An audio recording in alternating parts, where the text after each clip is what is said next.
Don, December the 2nd. Do you know where you'll be that night? Somebody told me I'll be in Boston. That ought to be a dandy, I'll tell you there. There'll be a lot of banners up for Don, I'm sure. I hope I'm as happy then as I am now. And December 2nd came for Don Greats Cherry. And was he happy? Not at the start, because the Bruins had a 2-0 lead, but the Rockies came back to tie at 2-2. And now, a goal that put Colorado ahead. To stay, Jack Valaket, the ex-Leaf, and it's 3-2 for Colorado. The Rockies take a 2-goal lead on a play started by Wilf Payma. Doug Barry is there to put the puck into the open net. 4-2, and another open net for Payma. The Rockies clinch a 5-3 victory. And Don Cherry called it the greatest thrill of his life.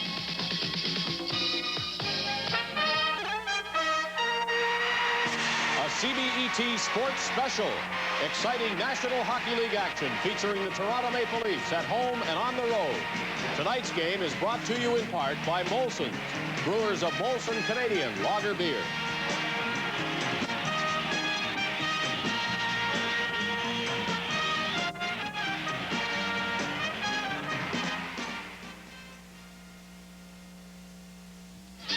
The Leafs try to come back from a 6-1 loss to the Islanders. The Rockies are coming off a very big win in Montreal. Good evening, everyone. I'm Dave Hodge. We welcome you to Maple Leaf Gardens, Colorado versus Toronto. A special welcome to our viewers in the West in the great city of Calgary, Alberta. I'm here with Bill Hewitt, Brian McFarland, and Bob Goldham. And at the Montreal Forum, while there is no hockey game tonight, there is plenty of activity. The word we get is that Bernie Geoffrion this afternoon submitted his resignation as coach of the Canadiens. It has not been officially accepted yet by Montreal management, and meetings were going on as we last checked. Irving Grunman, managing director of the Canadiens, said there would be a statement on the Montreal coaching situation before the Canadiens leave for a Friday night game in Edmonton. That would be tomorrow morning. The Habs, of course, losers to these Colorado Rockies on Sunday night, right in the Forum, by a score of 7-5. And Montreal lost again last night 4-1 to the New York Islanders. There's news here at the Gardens. Carl Brewer is apparently going to make a comeback. Will practice with the Leafs farm team in Moncton tomorrow. A lot of things happening, including a game tonight between the Rockies and the Leafs, and we'll be back in just a moment. Whether it's city or town living you prefer, Thomas A. Lavin Realty has the listing just for you. With offices located throughout Essex County, they can help you find the home of your dreams. Whether it be a starter home or that final special place, they can make it a reality. Call and ask to speak to one of their experienced salespeople. When you think of homes, think Lavin. The everything place for everyone's taste. The beautiful Devonshire Mall, where Windsor folks meet, where they shop, where they eat. The beautiful Devonshire Mall. Hi, I'm Joel Quenville of the Toronto Maple Leafs. When I'm in town, I like to shop at Devonshire Mall. The beautiful Devonshire Mall. Convenient Devonshire Mall. If you think good value is missing from today's new car market, you're looking at the wrong cars. Gas-efficient Plymouth Volare and Dodge Aspen come equipped with all these features and then some for under $6,000. It's a fact, under $6,000 for a 6-passenger car. Comparably equipped 5-passenger Fairmont and Citation are priced a whole lot higher. And until December 31st, 1979, the Chrysler 580 Service Protection Plan is free when you buy Volare or Aspen.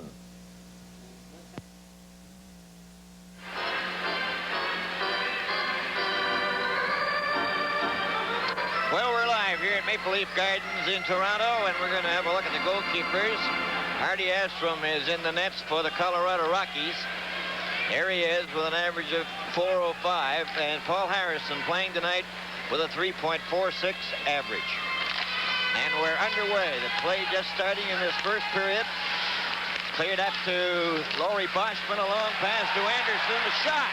And Astrom stopped that offside at the blue line as Turnbull knocked it in with his teammates inside that blue line. Well, we'll be seeing a lot of this man tonight, Bill. Don Cherry back at that Colorado bench. in fine spirits here yesterday. He had his players even engage in a game of shinny on the pond, you might call it. We have Jacques Belicat at center for Colorado. That's Trevor Johansson. But here's a shot right on. Playing on the defense. The puck comes out in front, goes back out over the blue line. And Ian Turnbull to Borja Salming. Salming's pass to Turnbull, then ahead over the line. Johansson shoots it out for Colorado, and Salming has it again. Over to Turnbull. Turnbull moves up through center. His pass knocked out to Belicat. He and Hickey go over the line. It goes into the corner. They go to the boards. The puck is still loose. Belicat gets his skate on it, and play is called.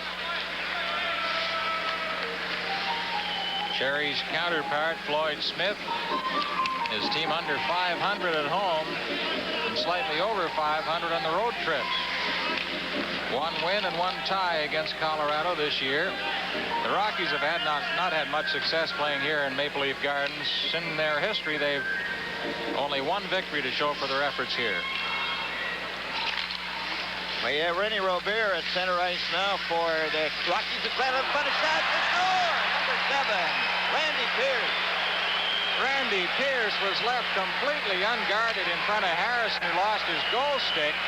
The Rockies took the face-off behind the net. Robert, who's been the big leader of this team since he came over in the trade from Buffalo for John Van Boxmeer, fed the puck to Randy Pierce perfectly, and Pierce gets his 9th goal of the season. No trouble at all on that one at 57 seconds into the hockey game. Colorado goal scored by number 7, Randy Pierce.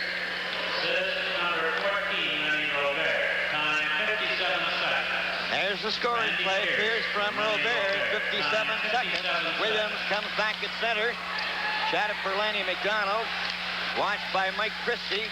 Cleared around on the boards by Robert. All the way over here to number 10, who is Deblois.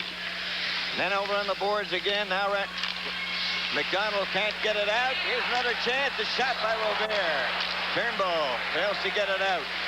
He shot it off the glass, and it goes into the crowd, but this Colorado Rocky team have had some great scoring chances. Real fast start for the Rockies here in Toronto, coming off the big victory the other night over Montreal. Look at that puck skim right through the skates of Gardner onto the stick of Pierce. Where are the Leaf defenders? Only one in the shot, 3 Colorado Rockies on your screen. No wonder they scored early. 57 seconds, Pierce gets his 9th. We have Bobby Shea, number 25 at center now, with Will Payment playing on the right side. As the puck is in the corner, Dave Burrows trying to bring it out.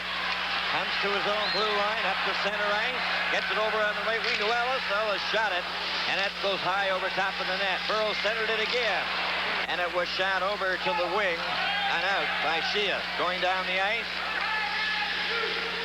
Picked up by the Leafs. And it's Walt McKechnie at his own blue line. Up to center ice.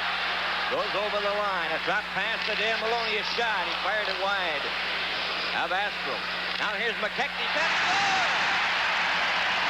Well, the Leafs come right back quickly to tie it at 1. We still haven't played 3 minutes of this hockey game. We've had 2 goals scored. Watch this play. It's McKechnie. Did he get good wood on it? Not really, and that may have been what fooled Hardy Astrom, the Colorado netminder. McKechnie's been playing such superb hockey lately. Gets his 3rd goal. He's been the assist man of late, especially in the power play at 2:13. Watch again. The puck from Maloney. Well, I don't know how that one got through the stick and pads of Astrom, but it did, and that's what counts from a Leaf standpoint. Dan Maloney, great puck. Time 2:13. 2:13 is the time of the scoring play, and we now have a 1-1 tie in this first period.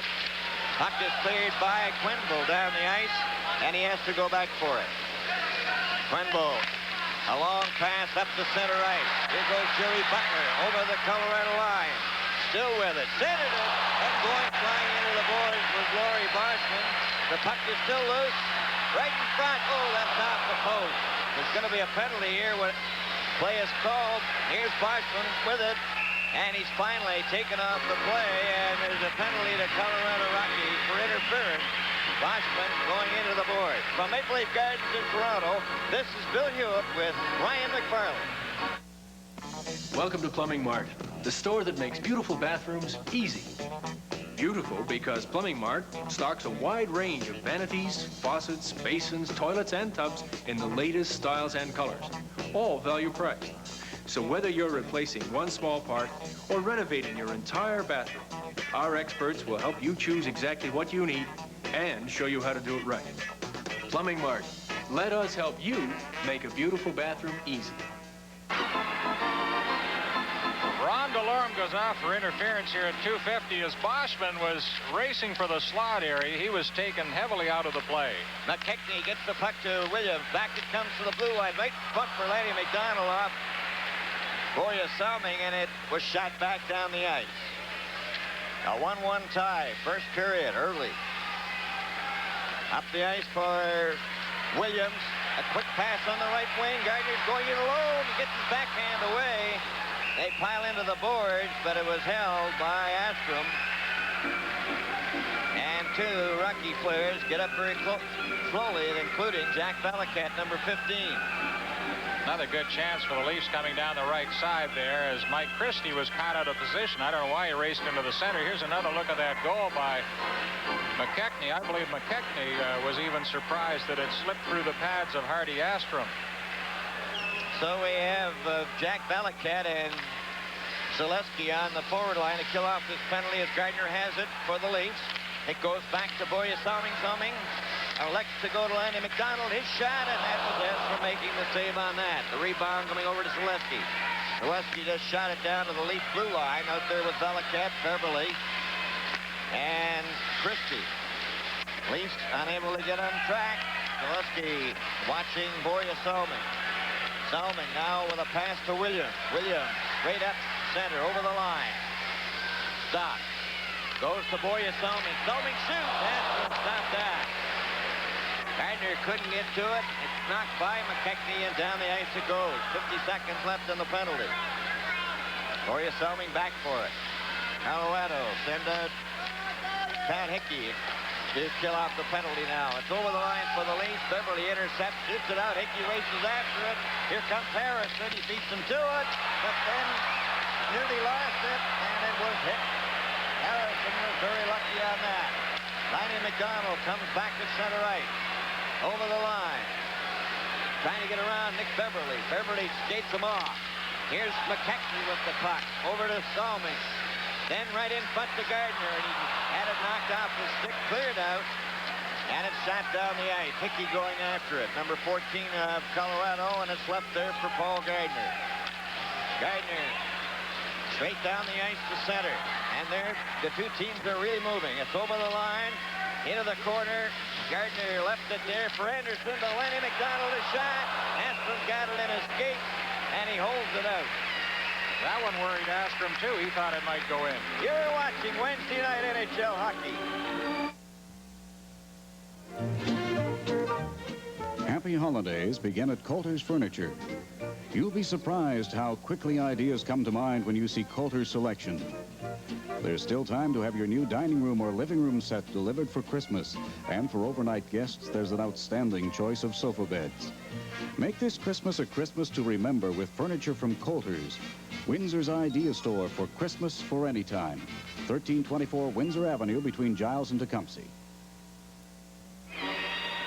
And we're back live here at Maple Leaf Gardens in Toronto where the faceoff takes place in the Colorado zone. We have a 1-1 tie, and the team's back at full strength. The puck was cleared out and down to center ice. Oh, Paymock couldn't get it. Bob Sheehan had a piece of it, and the Leafs recovered. Ian Turnbull over for Hotham, up to Laurie Boschman. Boschman gets over the line, drops it back. Turnbull couldn't reach it. Anderson recovers. John Anderson still doing a bit of stick handling. Sheehan finally stopped him. Now he's got it again. Shot it over the line. It's cleared out. A pass for number 25, Bob Sheehan. And it's Ian Turnbull back for it. Will Kmont is there. Turnbull gets Butler going down to Anderson. Anderson and Boschman are over the line. Anderson still with a puck to Boschman. Back to Hotham. Then it's to Jerry Butler. And Butler was checked. They go to the boards. Anderson is there, so is Butler, and it's cleared back out To center ice, Wolf Pamo with a long shot. And the Leafs have it again. Greg Hoffman over to Ian Turnbull. A long pass to Dan Maloney. Maloney against the board with Lucien Deblois. Lucien Deblois, former Ranger, came to the Rockies in that big deal for Barry Beck, and somebody was asking Cherry about the deal yesterday, and he said, well, we would have been in big trouble without that trade. These guys have come to this club, they've strengthened it, and that's obvious because the Rockies have won 3 of their last 4 and been very strong on the road, beating the Boston Bruins, a tremendous triumph for Cherry, and then following up with a victory over Montreal.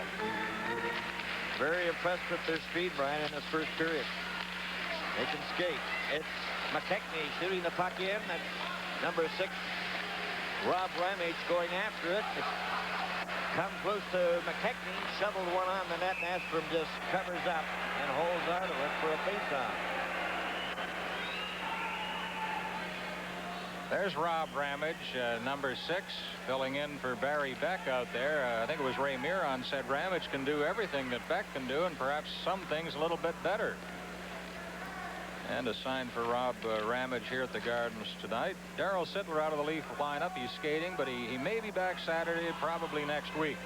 Rocky Saganuk, a cut finger, he's out of action tonight. For the Rockies, Gary Crotto, coming off knee surgery, won't be back until Christmas. Now, Hardy Astrom has gone to the Rockies bench. I think he may have nicked the blade of his ski. This is NHL Hockey live from Maple Leaf Gardens in Toronto.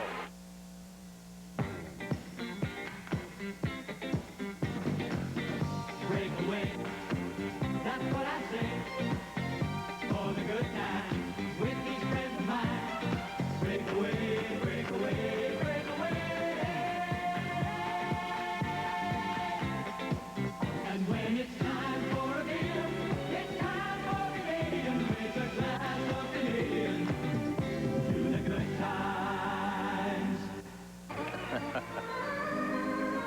There's Don Cherry looking at the problem there. Now, the Rockies took their 30-second timeout to allow the goaltender to go over there for some repair work. Otherwise, they would have had to fill in with the backup man, Bill McKenzie.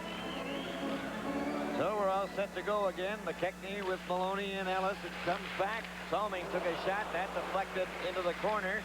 Ellis has the puck back to the net. Centered it right front. McKechnie shot it wide. He had the whole open side of the net. And Maloney for Ellis, and he drove it into the corner. Deblois trying to get it out desperately for Colorado. Shot it down the ice. Randy Pierce out there with him, and Barry. And the Leafs come right back again. Maloney then for Ellis. He shot that into the corner. It's off the board. There's going to be icing since the play was made on the Leafs side of center ice. Another former Ranger, Mike McEwen. Boy, that's quite an upheaval going from the bright lights of Broadway to the Rocky Mountain scenery. McEwen, Deblois, Dean Turner, who's described as a diamond in the rough, is another player involved in the deal, and Bobby Sheehan, who played so well for New York in the playoffs last year and then wasn't even invited to training camp, is another former Ranger in this Rockies lineup. Well, it's Valiquette out there with Zaleski on the forward line, and also number 27, Ron DeLorme. Rockies have possession. Lost it at center ice. Now then Valiquette picks it up at his own blue line. Heads it over for Ron Ravage. Up for Zaleski. Zaleski shoots it into the corner. A 1-1 tie in this first period. Puck out over the blue line. Ramage gets it over, and it's DeLorme shooting it right back in again. Now the Leafs clear it. Williams being covered by Zaleski along the board. And they get a whistle for a faceoff. 12:28 remaining in the first period. We have a 1-1 tie. And there's the former Leaf, Jack Valiquette, who's been hot lately. Now has 10 goals and 10 assists for 20 points. He did go through a cool streak there toward the end of last year. Went 29 games without a goal, but seems to have come to life under Don Cherry. And we have Rennie Robert out there with Wolf Pamo. And Pat Hickey, there's his pass. Right front. Harrison stopped that, and it's carried by Burroughs down the ice. Astrom has to come out of the net to get it. And Trevor Johansson clears it along the boards right to Lanny McDonald. His shot to Gardner. And Gardner couldn't get it away. Paymont comes back. Paymont coming down the ice with Hickey. Over the line, offside Hickey on the left wing. And we'll have a face-off outside the blue line. You're watching the Colorado Rockies and the Toronto Maple Leafs. Hi, I'm A.J. Gusjerve. It's manufacturing that makes the big difference. Canadian Pearl Silver Fox, one of the very new mutation shades. Soft, flattering, and very glamorous. Worn preferably after 5. Designed and manufactured by A.J. Gervais at 762 Willette Avenue in Windsor, 2 blocks south of the tunnel exit. King Clancy and Harold Ballard looking on tonight. Talking to King before the game, we said, so Carl Brewer's coming back with the Leafs, and he said, well, he's going to give it a try. Trevor Johansson drives the puck for Colorado into the Leaf zone. Greg Hopham has it there. Goes back of the net, being watched by number 16, Pat Hickey. Comes out, here's a quick break for Gardner. Going in with Williams. Gardner going right in and goal. Oh, and his backhand is wide. Coming back is Wolf Paymont. He shoots it in. Lanny McDonald, Rennie Robert, and it's McDonald with the puck. Ahead for Williams off his stick, stopped by Johansson. Then cleared by Burroughs. Johansson then intercepted. Hopham shoots it down the ice. And Mike McEwen has it. He gives it to Rennie Robert. Shoots it out over on the left side of Randy Pierce. Pierce to Paymont. Paymont, his pass. Stopped by Paul Gardner. A long pass for Lanny McDonald. Lanny McDonald stops. Tries to get around McEwen and to no avail. Trevor Johansson's long pass to Paymont. Paymont hooked and knocked down. The puck was out in front. Play is called.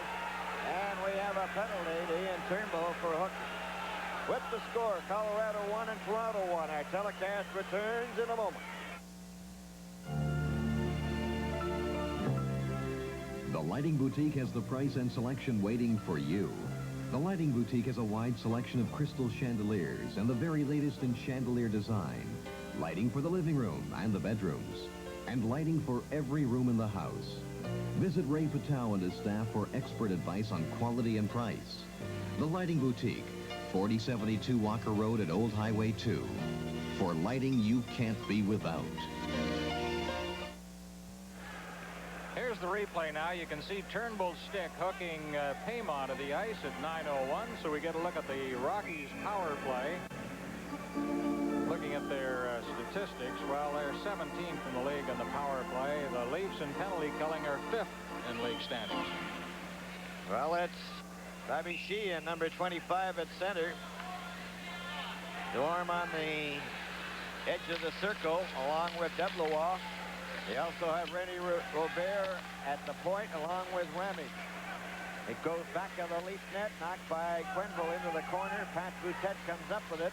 Shot it to the line. Ramage knocked it down, and Quenville a long pass for Jerry Butler. And Butler just failed to get around Sheehan. Sheehan shot it to an open wing. Rennie Robert goes back to the other side. Up over here to Deblois. Deblois of Colorado. Score tied 1-1. 10:26 remaining first period. Cleared into the corner. Quenville shooting it out. Here's a chance for Butler. Butler goes to Boutet. 2 of them pulls in. Back to Butler, and Butler gets failed to get through. Estrom recovers as the Rockies were backing up in their own zone. Ramage leaving it for Rennie Robert. Robert up through center ice. Up to the Maple Leaf line. They have the advantage. 58 seconds left in the penalty. It comes to Ramage. Ramage elects to shoot. There's the shot wide of the net. Rennie Robert. A pass over again for Ramage. Ramage goes to Deblois. He couldn't control it. DeLorme gives it back to Deblois. Right in front of the net. Harrison stopped that. Another shot hit the side of the net off the stick of DeLorme. They go to the boards. Here's Sheehan with it again. Rockies closing in. It goes back to Robert. Robert shot it. Deflected back. Ramage has it. That's off the skate. DeLorme taps it, and he tapped it over the glass into the crowd. 22 seconds left in the penalty to Ian Turnbull as Delorme came very close to scoring on Harrison. On the scoreboard now, Winnipeg and Quebec scoreless in the first. Pittsburgh leading the Islanders 2-0. Keogh and Libet. Minnesota out in front of Washington 2-0 in the first period. Young and Fiddler have scored for the North Stars. And we're ready for the live action. It comes back to the blue line. The shot knocked down. McKechnie goes after it, and it hit him. Mike McEwen recovers, getting it over to Ramage. Ramage up to Velichette. Velichette just backhands the puck in.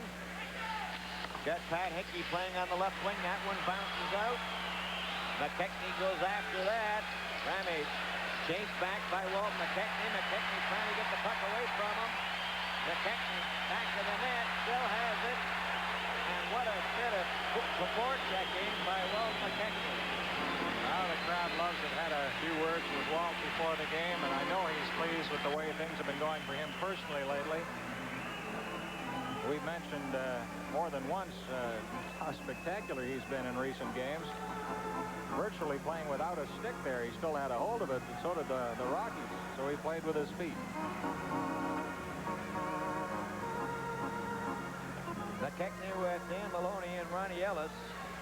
Greg Hotham and Dave Burrows for the Maple Leafs as the puck goes to number 3. Mike Christie's out there with Trevor Johansson, number 24 on the defense. And it's Christie gets it ahead to Barry. Barry on the right side, expanded on by Randy Pearson. Burrows just shoots it out. Pierce shoots it right back outside. Trapped inside was Don Zaleski, number 11. Big Mike Christie, number 3. Since the trade with the Rangers, Bill, the Rockies have been 7-8-1, almost 500. And you know, everybody's talking about that deal, but you talk to Don Cherry, and he'll say, you know, the deal that brought us Rennie Robert was certainly a key trade as well. Gardner out there with Williams and Lanny McDonald. Colorado, 3 still remain out there. That's Barry. Pass for Pierce. That's off the board. Barry gets it again. He's got Zaleski in front of the net. Pierce got intercepted, but Trevor Johansson a drive, and Harrison made a good pass save on that. Lanny McDonald ahead for Paul Gardner. A long pass for Williams. Too far. Trevor Johansson goes into the boards heavily with Williams. Williams trying to get up. The puck is Zaleski at center ice. A long shot. It appeared as if Williams may have been injured, but he's okay now, and though he is bent over. He may have got the stick in the stomach with Clyder in the board. Now, I think he was shaken up when he went into the boards with Trevor Johansson earlier. Paul Harrison made a great pad stop. Watch now, puck on its way. Gets the pad, the left pad, the right pad rather, down flat across the ice and steers that puck away. And then at the other end, Williams and former teammate Johansson went down heavily, and you can see the Tiger was shaken up on the play. Colorado Rockies drive the puck in. That's Dean Turner making his first appearance out there with Nick Beverly. The Leafs bring the puck with Laurie Boschman to center ice. They move over the line. Boschman shoots it around to the other side to Jerry Butler. Tried to center it. Beverly gets it off the board to Ron Delorme. Delorme coming to center with Rennie Robert and Deblois, and it's offside. Jerry Butler getting a lot of ice time in this first period. He's filling in for Rocky Saganuk. So he's been playing on that so-called kid line and also killing penalties with Pat Boutette. 7 minutes, 24 seconds remain in the first period, a 1-1 tie. Boschman and Robert. The puck flipped back to Borja Salming. Salming ahead to John Anderson. Anderson's pass intercepted by Robert. Goes back to Beverly, who gets it over onto the wing to Turner. Turner then for Rennie Robert, then to Turner. Turner cutting in from the short side, and he was stopped by Harrison. Now it's brought out by John Anderson. Anderson to center, over the line. He stops.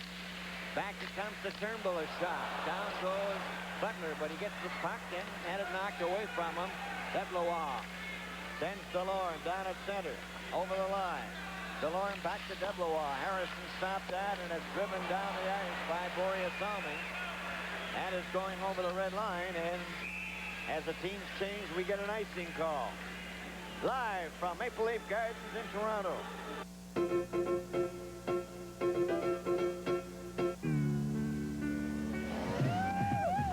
Good times, that's what everybody needs. Good times, breaking away and feeling free. My friends and I are gonna find good times. And when it's time for a beer, it's time for Canadian. There's a glass of Canadian to the good times. Here for good times. Yeah.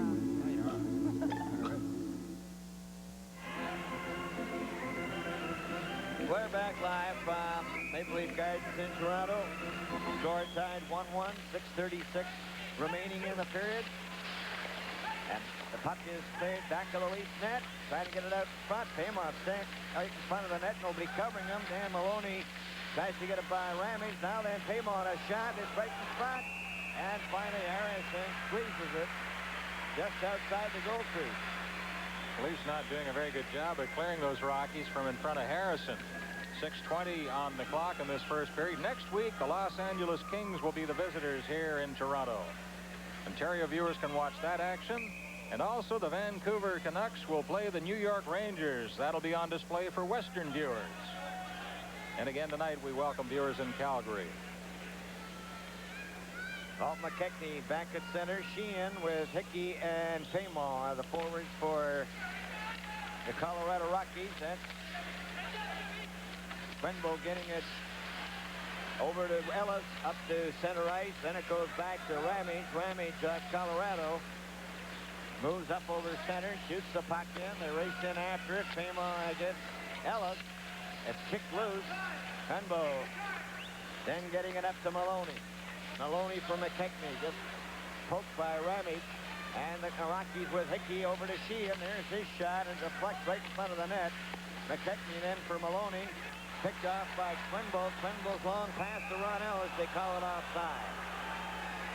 Got a little bit behind him, Brian. I was talking to Ronnie Ellis before the game as well, Bill, and I mentioned, you know, the fact that Carl Brewer might be back with the team soon. He said, yeah, you know, he's older than I am. Ellis, right now, the senior citizen on the Toronto Maple Leafs. Gets 7 goals, 4 assists, 11 points. Jack Balakat, number 15 at center. Don Selesky, number 11 on the right side, and Randy Pierce on the left.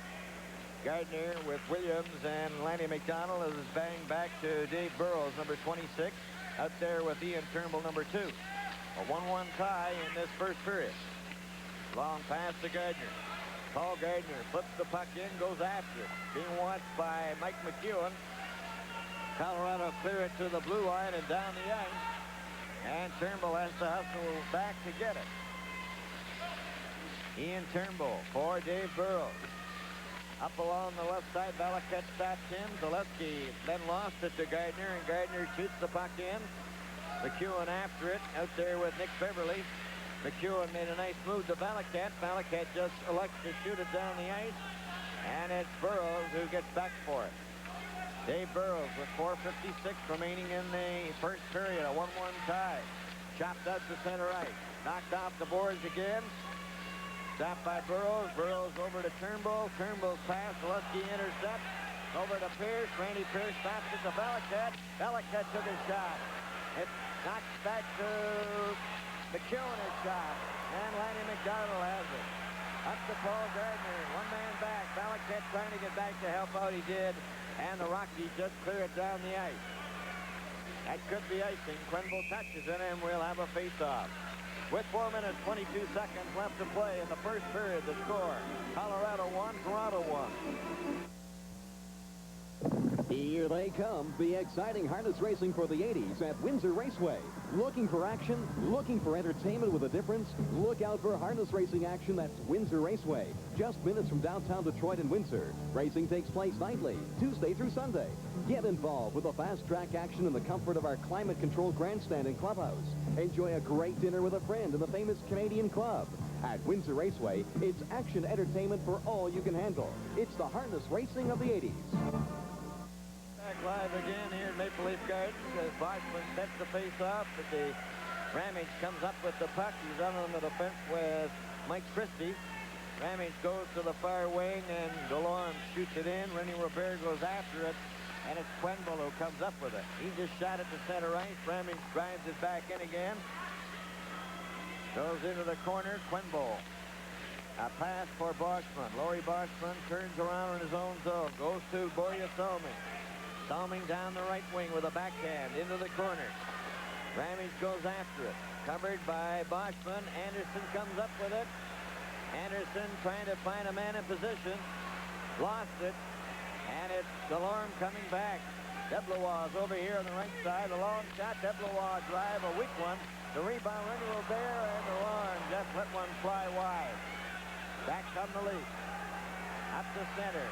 That's John Anderson over the line with a shot. Astrom stopped that. It's knocked with a high stick. It goes to Boschman. Boschman shot it back, but he shot it too far away from Burroughs, and Burroughs will have to go all the way back down to his own zone. Dave Burroughs at his own blue line, up to the red line at center, shot the puck in. Stopped back of the net by Astrom, cleared by Beverly. Over onto the left side, Hickey to Sheehan with Paymo, and the puck is right on Harrison. Harrison into the corner. Sheehan was there. Now Greg Hoffman has the puck handed to him, and it goes past Ellis to center right. Turner shoots the puck right back in again. And it's picked up by Hoffman. Around on the boards for Maloney. Behind McKechnie. Turner will bring it over again. Turner of Colorado then chased off the puck. Cleared but not out. McKechnie can't get it out. Chopped in into the corner. Now it's Ellis to Walt McKechnie. McKechnie to Ellis. He's over the line. Back to Dan Maloney. Takes the shot and he fired it wide. Turner clears it up on the left side. Cleared out by Hickey to center ice, and Paymo has a chance, only to be checked by Ian Turnbull. Turnbull comes back over the line. And it's knocked back out and down to center ice by Jack Belichick, who's out there now. Maloney went to the right side. That's Randy Pierce, Belichick, and Zaleski as McKechnie turns for the Leafs at the blue line. To Turnbull. A long pass for Ellis, just filled a click. Pierce then to Zaleski. Zaleski shoots the puck into the corner. Borja Salming goes after it. Salming trying to take it out himself, elects to shoot it down the ice. Astrom lets it go by, and that's going to be icing. 1:28 remaining in this, the first period. In the first intermission, I'll be talking to Paul Gardner of the Maple Leafs. We'll have Don Cherry on film, which is just slightly less refreshing than Don Cherry live, which he will be on overtime tonight. Bob Goldham will have highlights of this first period. Well, they say Don Cherry's been a tremendous hit in the Colorado, well, the whole state of Colorado. They have T-shirts, and he's in such demand for personal appearances, and it's incredible. Deblois lost the puck. Williams off the boards, intercepted by Ramage. Ramage then to Robert, going in with Delorme. He shot it right across the goal mouth. Ramage then lets one fly. Harrison got a piece of that with his leg, and it's cleared out for Lanny McDonald. He doesn't see it, and Rennie Robert stopped. Over for Deblois, right out of the stick of Dave Burroughs. It's cleared into the Colorado zone. Williams overskates it the first time, tries again. Robert hits Gardner. Gardner now trying to center it. Williams after it as well. Rob Ramage elects to shoot the puck out and down the ice, and Greg Hoffman has to go back for it with 38 seconds remaining in the first period. The pass to Gardner, bouncing around. He stole the puck. He's getting into the clear, and he was poke-checked by Ramage at the last second. Back up for Rennie Robert. Pass over here to Deblois. Deblois pass to Sheehan. Sheehan rolled it right in front, and it was deflected by Harrison just as Pat Hickey arrived at the doorstep. Well, here's Pat Hickey, who almost finished that one off as Sheehan showed a great burst of speed to move the puck in. Hickey, again, adjusting to that trade to Colorado. He had 74 goals in the last 2 years with New York, and he said one of the biggest moments of his career was beating his old team, the Rangers, right after the deal. Fine young man, Pat Hickey. And there he is, Wolf Paymo, and Bob Sheehan. The puck going to Turnbull. He overskates it the first time, shoots it off the glass, and that's going into the spectators. Been a lively first period with lots of good scoring chances by both teams. Ramageville made a great play there to steal a possible goal away from Gardner on that break. Now we're in for a shootout the way the first period started. And of course, the summary at the end of the period with Dave Hodge. Puck. There's a shot. That's wide of the net by Hickey. Another shot in front. Harrison's got it and holds on as the Colorado Rockies do everything but break this 1-1 tie. Well, Payma right there again has been one of the most dangerous forwards for Colorado in this first period. We have 7 seconds remaining. First period, a 1-1 tie.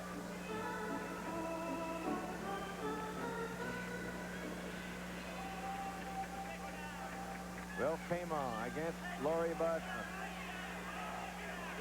That's Pat Hickey and Sheehan. They didn't drop the puck because the players would not put their sticks on the ice. Now they do. The puck is dropped. It goes over to Paymo. Paymo's shot is way wide. 2 seconds. A backhand. Harrison stopped that. They were cruising around in front of the net. Paymo and Boschman. They're still milling around, discussing the situation. But cooler heads prevail, and they're now starting to leave the ice. And so the score at the end of the first period, Colorado 1, Toronto 1. Breaking away, everybody breaking away. Breaking away for the good time. Everybody every way. Breaking away for the good time. Everybody's taking a day. Everybody hear what I say. Everybody's breaking away. Breaking away for the good time. Hey, are you breaking away?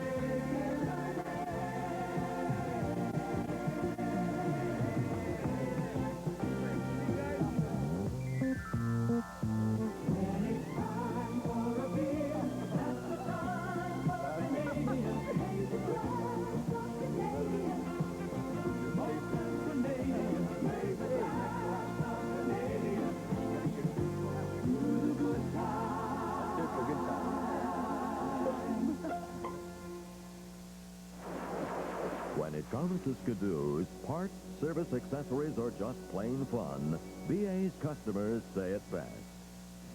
At B&A, I receive a high level of personal service. You get excellent service in all parts and accessories at BA. Why go anywhere else?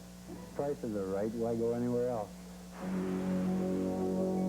When you put it all together, you can see why we at BA say, Why go anywhere else?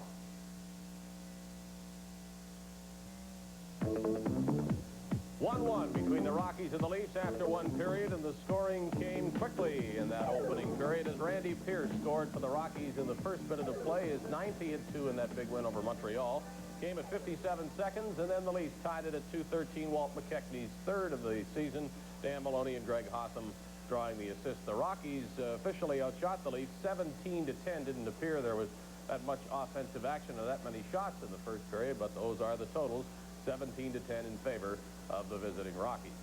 About a month ago, we had a chat with Paul Gardner of the Maple Leafs, and the interview might as well have been done on the Leaf bench to make Paul feel more at home. Now, in the last half-dozen games, things have drastically changed.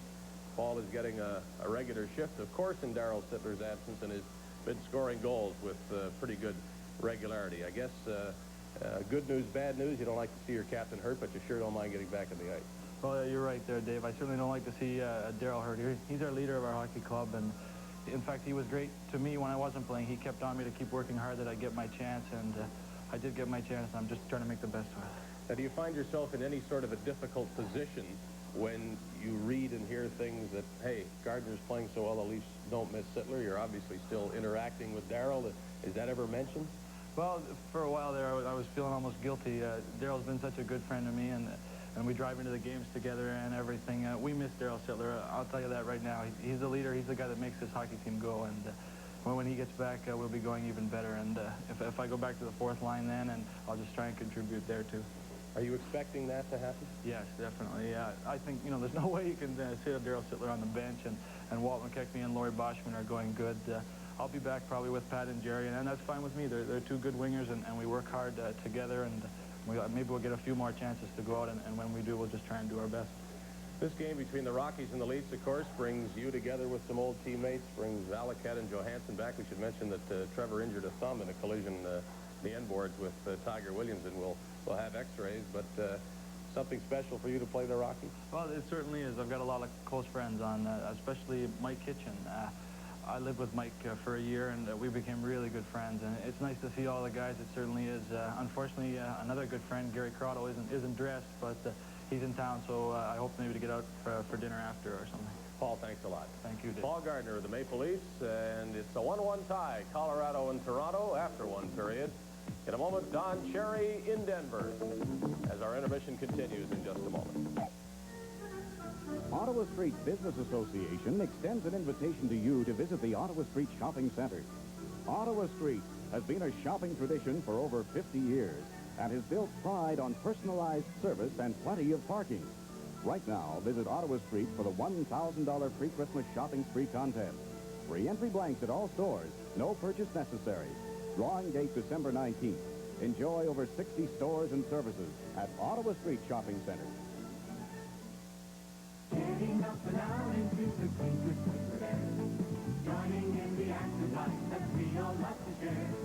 That's why now the age of sparkling 7-Up is here. Cause we love that clean, refreshing taste, so light and crystal clear. Moving up, way up, reaching up, giddy up. Canada is turning 7-Up. Looking up, getting up, feeling up, feeling up. Canada is turning 7-Up. In long coat. Honest. We did the whole house in Mastercraft paint and it covered in one coat. And it was so easy to use. Mastercraft? Whose paint is that? Canadian Tire's own brand. It's their best. Well, they sure must believe in it, because they're really guaranteed it. The Canadian Tire Guarantee. That's what makes Canadian Tire special. It's for people like you, Canadian Tire.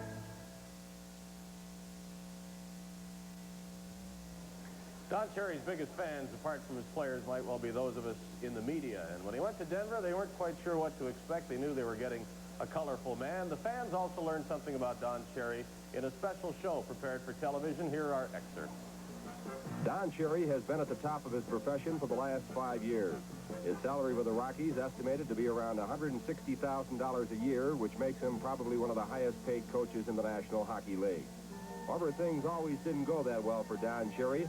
There were the lean days in Rochester, New York, when he was a journeyman player for the Amerks of the American Hockey League. And there was a time when he was out of hockey.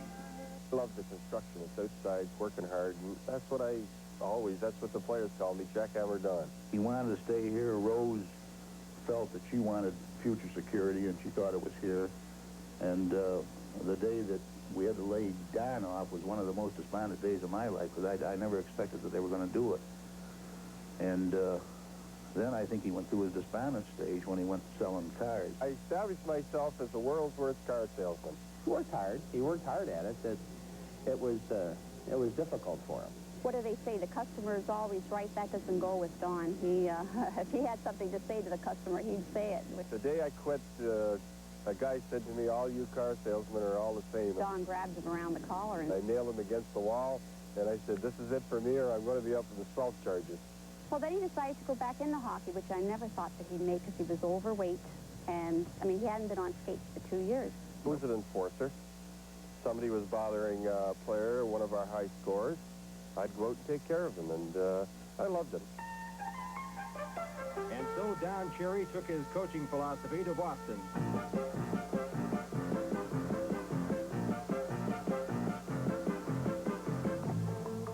And there, by adding a couple of tough cops on the beat type players, he made the Bruins one of the best and roughest teams in the National Hockey League.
differences regarding the organization and the way it should be structured and conducted. Differences that Don felt very strongly about and I felt very strongly about, and we felt that we couldn't resolve. And he's throwing him out of the hockey game. The Bruins and Don Cherry reached the parting of the waves this afternoon. Cherry was released from his contract with the team this afternoon following a long battle with the club over who should be in charge of the team. Boy, I'll tell you, we are going to miss that man. Not only was he an outstanding coach, but most refreshing, perhaps, character we've had around here in a long, long time. What happens to Don Cherry? Any ideas, Bob? My guess is he's going to coach the Toronto Maple Leafs, Mary. Well, I got the feeling Don's not going to be doing anything here in Boston next year. I don't know how they're going to like the way he dresses up in Buffalo, but I think that Don is in line to be the coach of the Toronto Maple Leafs, and he may already have the job. There must be some contract, because Cherry himself said today in Denver that he is now the highest-paid coach in hockey. Now, if ever a team needed a complete overhaul, this is the one, and Cherry is the mechanic to do it. 6 weeks ago, at the conclusion of a dismal season, General Manager Ray Muron and I promised that we would produce for this club the best available coach in the National Hockey League. I am the best. I always said I was the best. And the coaches this year, what can I say? The coaches voted me the best coach, and I never argue with other coaches, but your peers.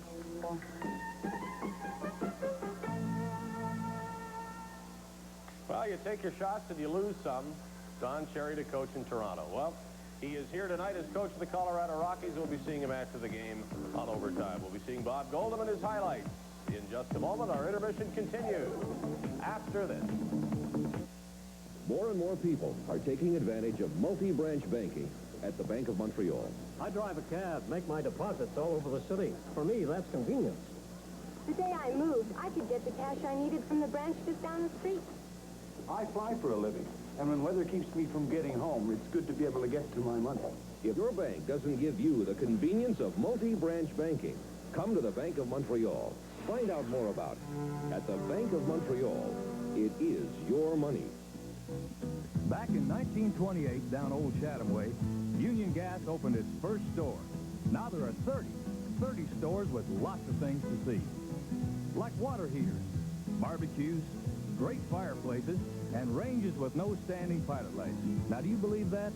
They're appliance centers, son, and the folks here are out to help you in every way they can. See what warm and friendly gas can do for you today. You're enjoying Toronto Maple Leaf hockey on Channel 9.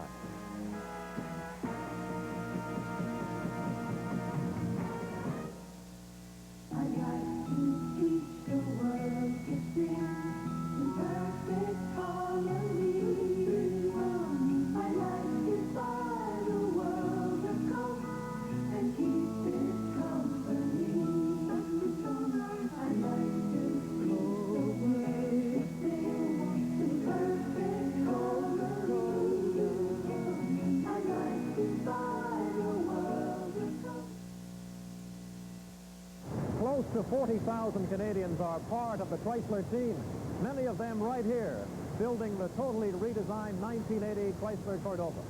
Cordova is one example of Chrysler's importance in the automotive industry. Shorter, lighter, and Cordova is 17% more fuel efficient than last year. That same team spirit is working to make every Chrysler-built car and truck best in its class. Chrysler is building for the future, and the future looks good.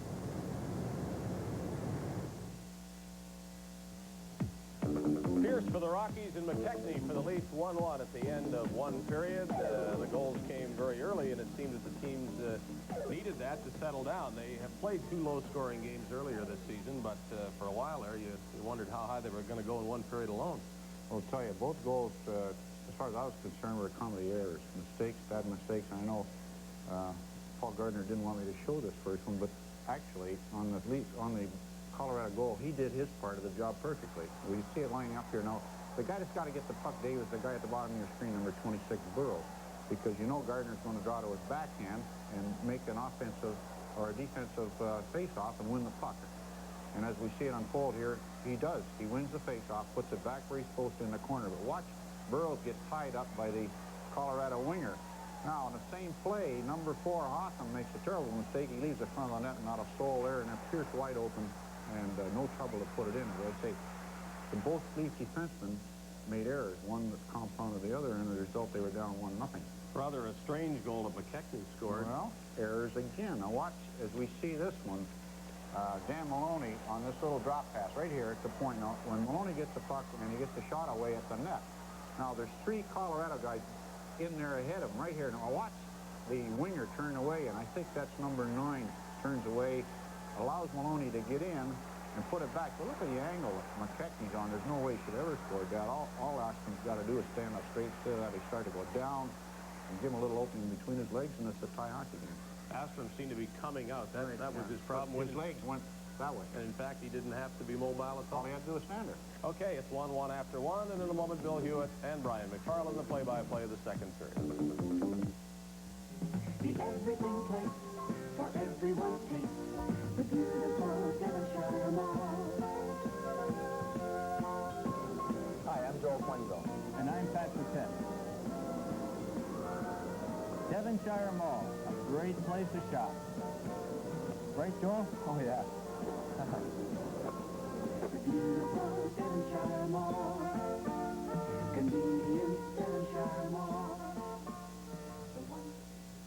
Hi, remember this?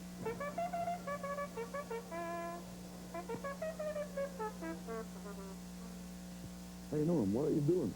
I'm going on delivery. In a sulky? With your low prices, we have to save money somehow. Wasn't that funny? But seriously, we try everything to save you money. With our low overhead and $1 million volume buying power, you'll save on furniture and appliances. Remember, we give good deals because we want your business.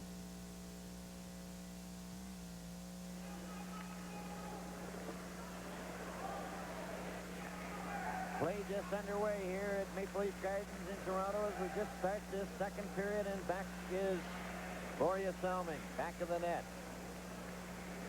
Selming trying to work his way out. Gets it over on the left wing, tipped by Quenville. Here's a chance for Boschman over the line. He still has possession. Goes back to Quenville, over to Boria Selming, a shot. That's deflected wide. Jerry Butler trying to get it out in front of Rennie Robert. Headman's the puck to Delorme. Delorme shot it offside over the line. And now we'll have a look at the Phillips first period summary. And there it is. Pierce at 57 seconds. McKechnie at 2:13. But look at the shots on goal. Colorado 17. Toronto 10. So here at the Gardens, the Rockies and the Leafs share a pair. Tied at 1. Gardner with McDonald and Williams. Colorado's not made a change. Burroughs gets it up. Williams drives it the rest of the way. Back, Astrom leaves it back of the net. And here's Castellan and McDonald. He fanned on it. Nearly a defensive lapse there for the Colorado Rockies, and a shot down the ice, and Turnbull's going back for it. Ian Turnbull shoots it along the boards. Williams trying to get it by Zaleski. It's kept in. Here's the drive by Ramings, and oh, what a save by Paul Harris. Zaleski after it again. Comes out in front, and it's Gardner pulling away from 2. Goes down with Turnbull. A shot high, and that goes up into the crowd. Harrison came up with a big save there moments ago, just as he did in the first period. Now he does a little work in his glove. Harrison, you'll recall, injured his back in a game in New York a couple of weeks ago while we have some players milling around at the other end. Gardens fans don't see Harrison too often. His first start here tonight since November 25th, and only his 3rd appearance of the year, as Tiger Williams wants a little chat with the linesman Ron Finn. While we have a moment, maybe we can catch that save a moment ago by Harrison. Here's the shot en route.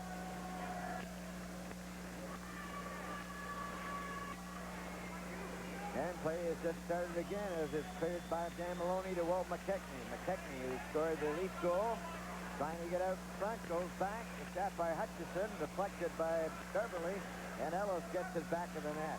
Maloney traps it in the corner. Maloney falls down. They're trying to get it loose. He does to Ellis. Ellis back to McKechnie. McKechnie covered by Jack Balakat. Gives it to Dan Maloney again. Maloney gets away, going in. Nice set up Ellis. Maloney a backhand. And it's Balakat driving it around on the board. Salmon kept it in. Now McKechnie to Ellis. And he just shot wide. Maloney drives it in back of the net. It goes to McKechnie in the corner. And it's picked off finally by Balakat of the Rockies, bringing it up to center ice. That's Pierce. Over the line, drops it back for Zaleski. Zaleski trying to get his shot away. Harrison's down, and Ron Ellis has it. Ellis out at center, and he was poked at nicely by Mike McEwen.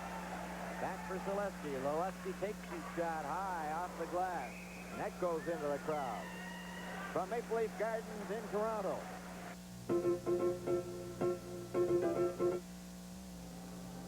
Perry picked the pleasure pack. Paul picked the pleasure pack.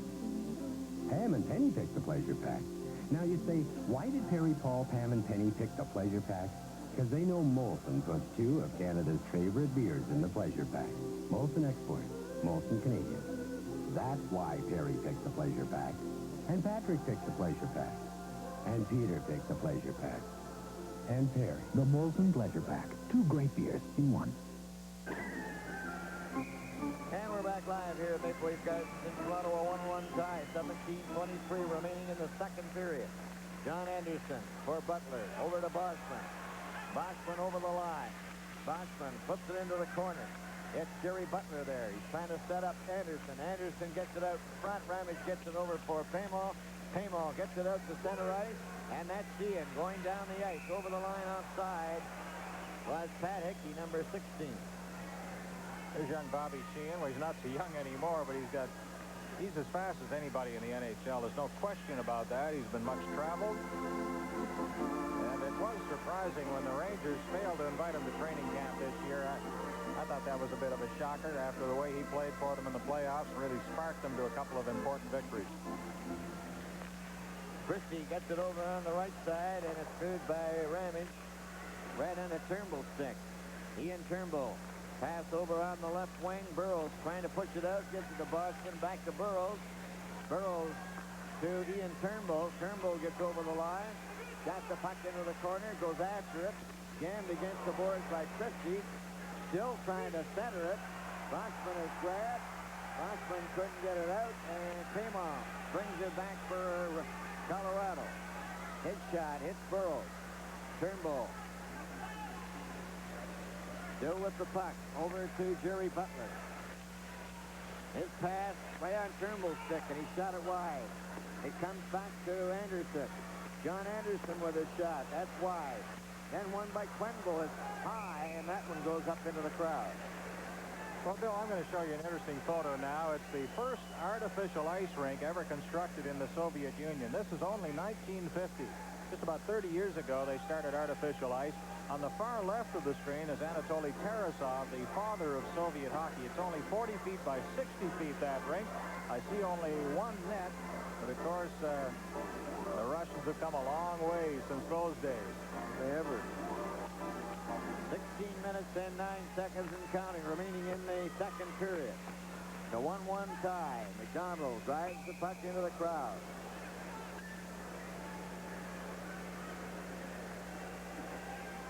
Reminder that the NHL old-timers are in Whitby Friday night. I guess they won't have Carl Brewer with them. They'll have a brass band to greet them, while former Whitby Dunlops, Bobby Addersley, and George Semelenko will referee the game. On Sunday afternoon, the old-timers move on to a game in Aurora. Turner getting the puck over, gets it handed back, shoots it out to center ice. It's over on the right wing. Pat Hickey couldn't get it over the line. The Leafs break it up. Here's Quenville at center with a long shot. Astro had no trouble with that. Quenville's right in there again. Right by the line of McDonald, and he shot it wide. Nice play by Joel Quenville, and Lanny McDonald missed. Here's Ron DeLorme coming up the center ice. He takes his shot. Harrison stopped that. Lanny McDonald with the puck. Lanny McDonald bringing it to the blue line. A pass up at center to Borja Salming. Salming stops. Tried to get through the defense. Knocks it behind the net. Gardner Trying to center it. Gardner goes after it again. And DeLorme beats him to it. DeLorme off the board, stopped by Lanny McDonald. Got right back in. Gardner didn't get out in time.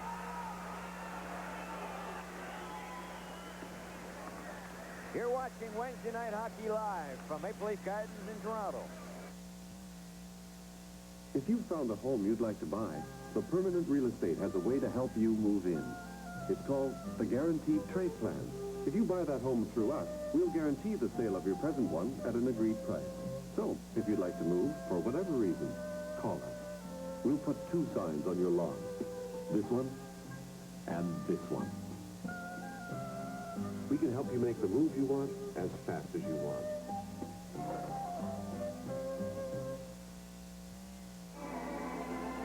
And live from Maple Leaf Gardens, McKechnie, Ellis, and Dan Maloney set the face off against Valaket, Randy Pierce. Linesman Ron Finn ready to drop the puck. Number 11 is Don Zaleski.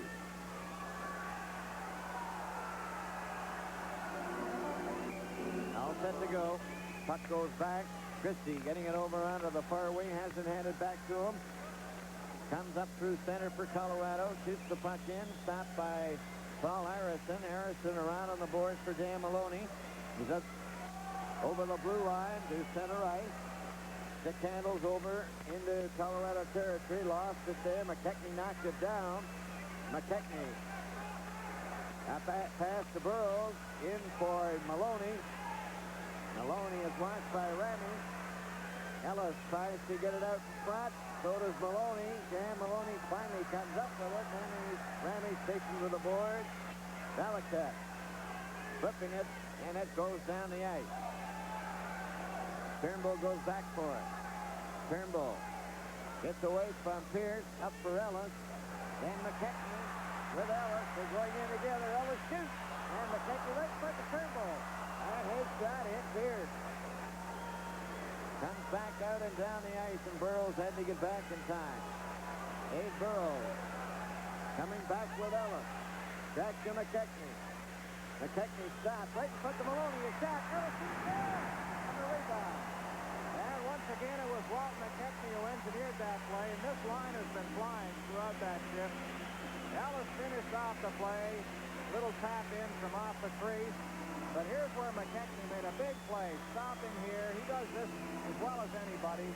Beating Maloney into the slot. The rebound comes right to the stick of Ellis, and Astrom clutches in frustration as the puck was over his glove.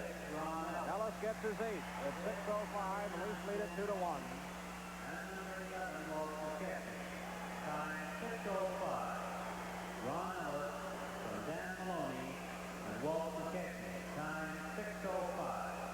6:05 as we have it 2-1 now in favor of the Maple Leafs. Pass for Anderson is Astrom had to be very alert on that drive. Tamo gets the puck out, only to be checked by Jerry Butler.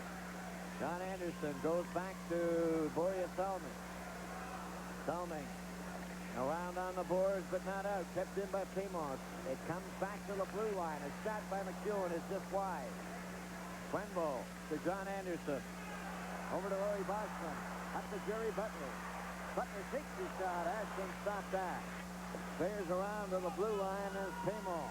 A long pass for Pat Hickey. Too far, and Harrison knocked it into the corner. Quenville takes Hickey out of the play. Tamo moves up, though. Centered it. Knocked back by Harrison. And it's rolled up along the boards to John Anderson. Anderson going through center. Over the line. Check. Boschman kept it in. Goes to John Anderson. Centered it up to Jerry Butler, a shot. That hit a leg, goes off Beverly, and comes out to center ice to DeLorme. DeLorme over the line for Colorado. Anderson intercepts that. Failed to get it to Boschman, and Colorado have recovered. That's Rennie Robert. Watched by Lanny McDonald. He left it there. It's offside. Anderson is dumped, but it was outside of the blue line.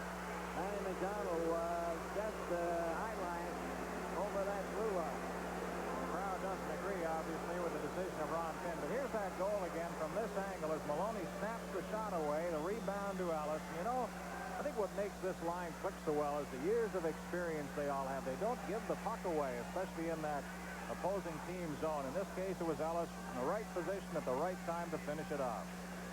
Williams back to Burroughs. Long shot. Turner goes after it for Colorado. Along the boards, intercepted by Gardner. He tips it loose. Gives it to Lanny McDonald, who lost it. Turner then shoots it around on the board. Kept in by Burroughs. McDonald jammed against the boards there by Ramage. Rennie Robert is there. Gardner after it. Gardner nearly got loose. Gardner does get loose. Right foot to Williams. Big score! And the Rockies are floundering now as Astrom comes well out of his net. Looking very frustrated. They left Tiger Williams alone in front of Astrom on this occasion, and now it's 3-1 Leafs in front. Where's Williams? He should be coming into your picture. There he is. Look, nobody within 10 or 15 feet.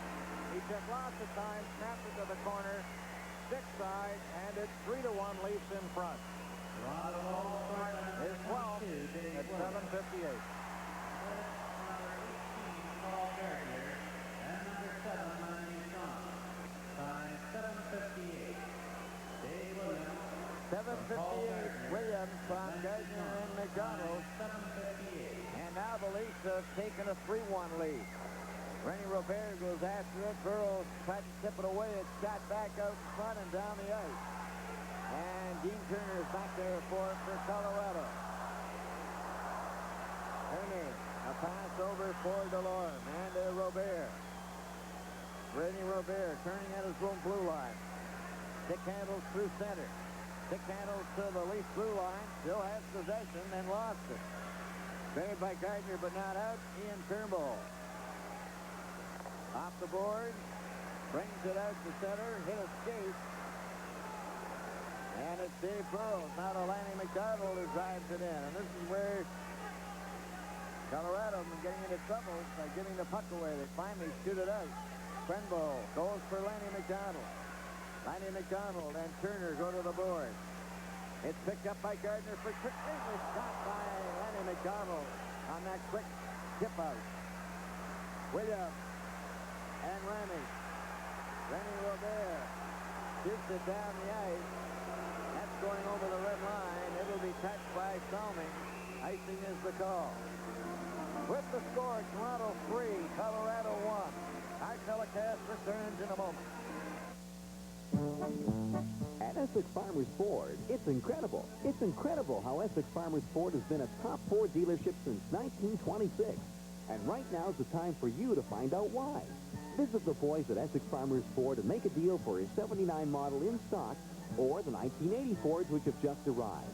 Visit Essex Farmers Ford at the tracks in Essex today, and you too will say, it's incredible. When you get a car from us, we make a fuss over you. 10:36 to play. Toronto in front 3-1. Paul Gardner setting up Tiger Williams for his 99th career goal a few moments ago, the third Leaf goal. One more for the Tiger, and you'll see a scramble for the puck and an even more joyful dance. Instead, Maloney for McKechnie, and his shot was right on. And the puck is cleared down the ice. Quenville has to go back to get it. Quenville being watched by Belichick. Then it's Ellis.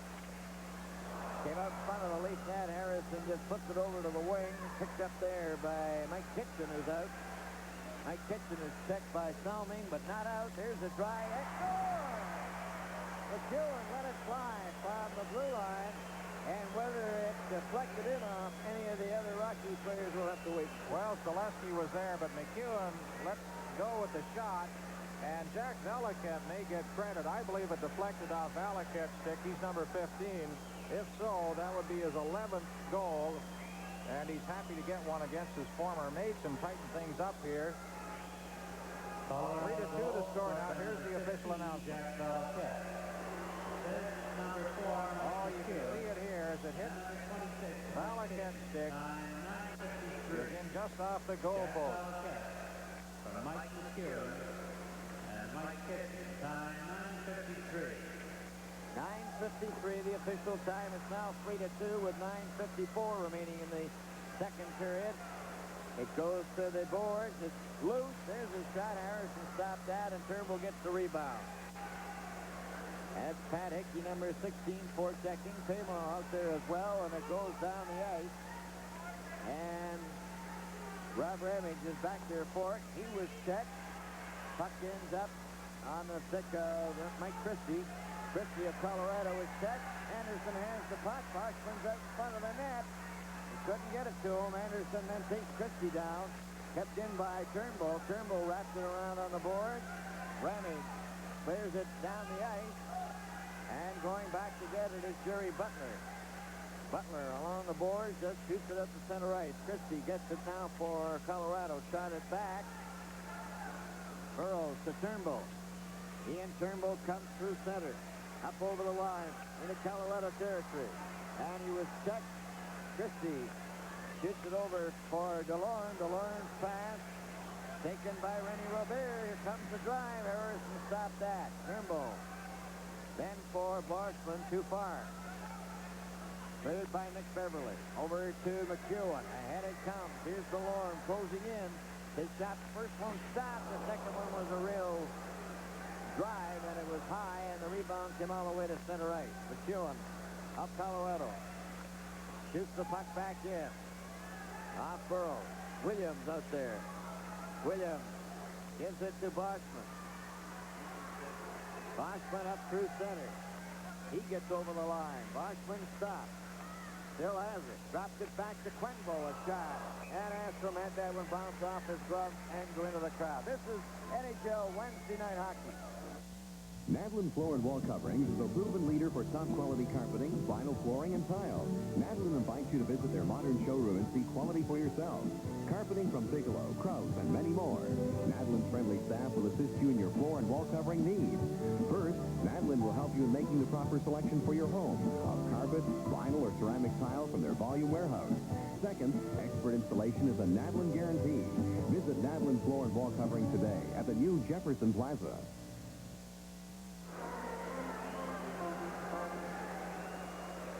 We have word from Dave Hodge, who's keeping track of things around the league. Bernie Geoffrion's resignation has been accepted. Claude Ruel will take over as interim coach of Montreal until a replacement is named. Puck is cleared by Beverly, and it's went by Quenville to center ice. Joel Quenville then finds Lanny McDonald over the line to Gardner. Gardner drags it with his skate. Then Williams gets it to the corner. Lanny McDonald couldn't center it. Going after was Gardner. Puck is flipped, and it goes in over the glass. So there's lots of news in other centers tonight, Bill. Carl Brewer's going to report to Moncton and may play here on December 26th for the Leafs. In Edmonton, Gary Younger's consecutive game streak will continue tonight and become 910 consecutive games. He will play one shift only because of a shoulder injury. And Bill Flett is retired from Edmonton. He will become a scout with that club. Lanny McDonald right on to Beverly's stick. Beverly and McEwen trying to combine. McEwen shoots it around on the boards to Zaleski. Zaleski coming up with Balaket and Kitchen, and that's intercepted by Boria Selming. Zaleski after him. Selming. A tip pass to Gardner. Gardner over the line. Following up with Lanny McDonald. Broken up by Kitchener, was hit by Williams. Gardner shoots the puck right back in again. In back to the Colorado net. McEwen getting careless. Finally got it over to Kitchen. Kitchen over to Zaleski. Zaleski with a long shot that bounces. Harrison had no trouble with it. Salming, long pass to Lanny McDonald, to Gardner, to Lanny McDonald. He shoots the puck into the corner. And they call it. Randy Pierce may have a broken right finger after he was slashed by Turnbull a while ago. On the scoreboard, Quebec leading Winnipeg now 2-0 in the second period. Patorek and Cloutier. Pittsburgh in front of the Islanders 3-1. Calera scored for the Islanders. Hughes, Keogh, and Libet for Pittsburgh. Minnesota leading Washington 2-1. Kazicki for Washington. Young and Fiddler for the North Stars. Live from Maple Leaf Gardens in Toronto.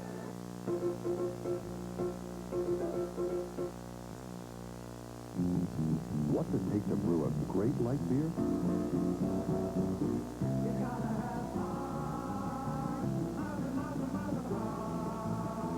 If you're gonna brew a beer with great taste, there's only one place to start.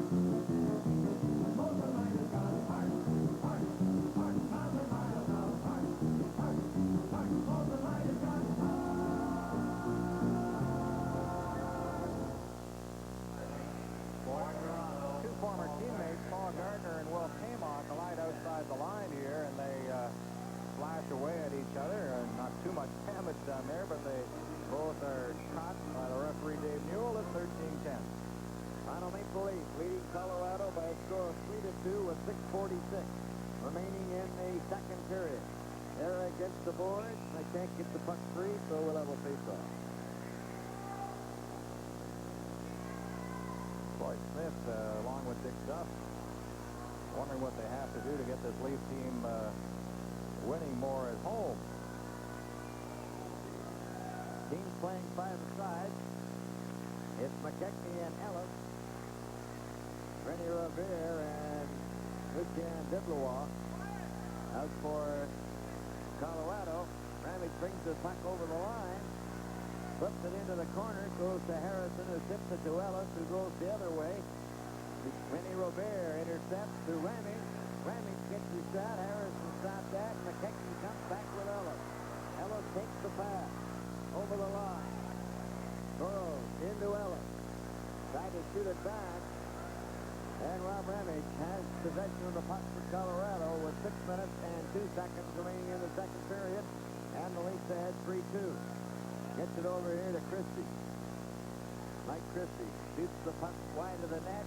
McKechnie off the board. Ramage is there.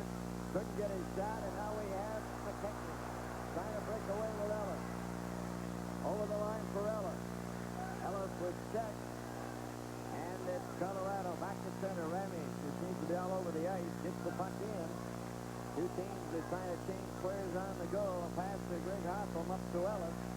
He's checked. Mike McEwen of Colorado stands by the machine. A pass over on the right wing for Paddock.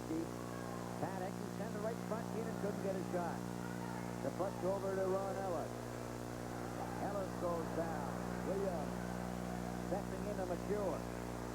Turnbull. And then here's Tiger Williams again. Back of the net. Hits it over to Greg Hoffman. Hoffman. Back to Williams. Over the line. He couldn't get by the Colorado defense. Leaf changing as down the ice comes Sheehan. Sheehan takes the shot. Harrison covering the short side. It ends up on Ryan McDonald's stick down.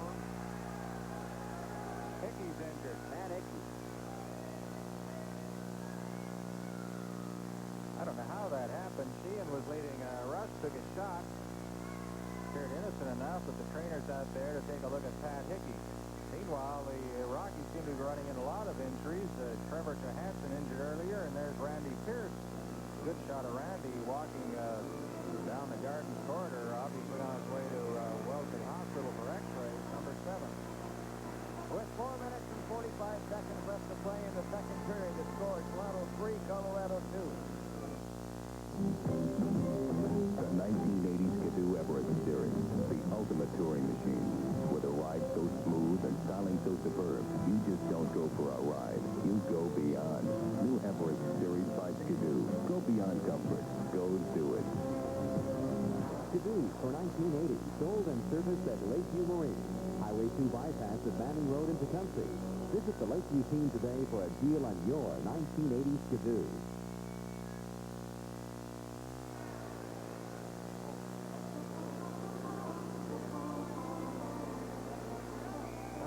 See Pat Hickey going to the Garden Infirmary.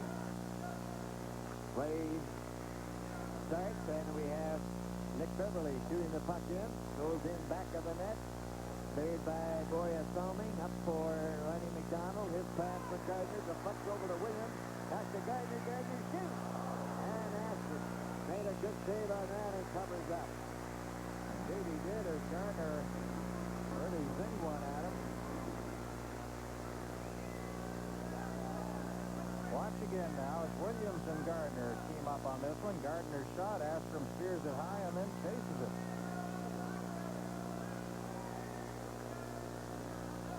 Gardner needs 2 goals for his 100th career goal. Tiger Williams needs 1.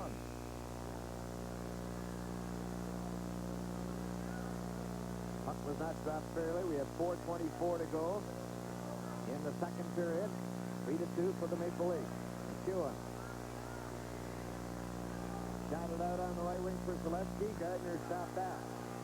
Back of the net. Beverly can't get out. McEwen can't get out. It goes over to Zaleski. Gillespie's covered by Gardner. Gardner forecheckers. They're trying to keep it in, and it's Colorado getting it out. Gillespie gets it over to Belichick. Belichick is grabbed by Lanny McDonald. Here's a backhand in front, and that one is shot over to into the corner. And Lanny McDonald elects to go to Williams. Williams over the line, left it there, gets it back. Goes to Lanny McDonald, over to Quenville. Quenville is shot. That's his miss. Now then Lanny McDonald is shot. And Gardner tried to deflect it. And the Colorado Rockies come back. Belichick flipping it over the line for DeLorme. DeLorme trying to get it out in front. Belichick helps him. DeLorme centered it. He shot it down the ice. There's a race for it. Astrom comes out of his net. Shuts it. And it's cleared over where Belichick. Unable to get out. Tries again. This time he gets it out. Deblois out there now on the forward line for Colorado. A long shot right on the net. Rebound to Mike McEwen. McEwen gets it out on the right side. Deblois going down at center. Takes the long shot and got that high. And that went out through the exit at the north end of Maple Leaf Gardens. There's Don Cherry with your guest on overtime after the game. Before the game, he was in a good mood outside the Colorado dressing room. In fact, he invited us in to see the answers he just received from the Pima family in northern Ontario. And, of course, he brought a picture of himself out with his famous dog, Blue. Knuckles shot around on the board. Greg Hopham with the puck. Goes to the left side. Anderson can't get it. Colorado Rockies trying to center it. That shot went wide. Deblois, then another drive, and that was right off the arm. Mike Kitchen. Here's a break. John Anderson trying to get into the clear. Gets shot away. He was really too well covered by Deblois. And there'll be a penalty there for Rockies. Anderson breaking it along with good speed, but Deblois also has good speed and just gave Anderson all kinds of trouble. There was a wonder he could even get the shot away. Anderson, by the way, moved from hockey to hamburgers Friday night when he opens his new hamburger palace in Scarborough. The lease will be at John's Place for the opening, no doubt. Many will kid him about the similarity between his product and the hockey pucks they see every day.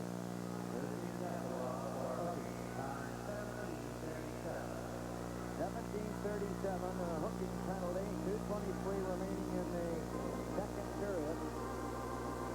Toronto 3, Colorado 2, but the Leafs have the man advantage. And Walt McKechnie, Tiger Williams, Lanny McDonald, Boria Salming, and Paul Gardner. The Leafs annual visit to Sick Children's Hospital will be tomorrow afternoon from 1 to 3. And a little girl over there named Jacinta Gilbert. I know we'll be looking forward to seeing Mike Palmas here and Darryl Fiddler.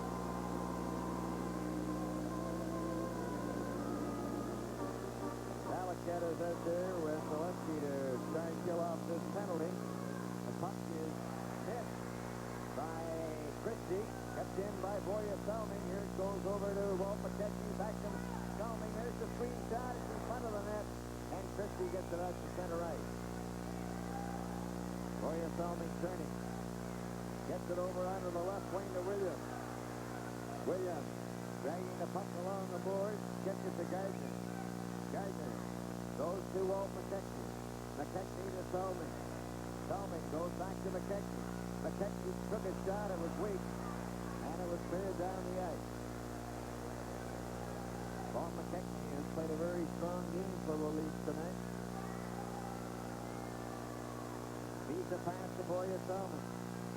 Salming up the center. Got the puck in. The rebound off the board. Gardner. Gardner still with it. Gardner goes to McKechnie. Over to Salming. There's the shot. That's wide. Lanny McDonald back from McKechnie and hops over his stick. McKechnie covered over the line for Bobby Sheehan. He was checked by McKechnie, and Boria Salming has it. 48 seconds left in the penalty. For Walt McKechnie again. Gets over the line. Breaks through the defense. Took his shot. And it's knocked off to Paul Gardner. Over to Boria Salming. His pass to McKechnie. McKechnie to Gardner. Back to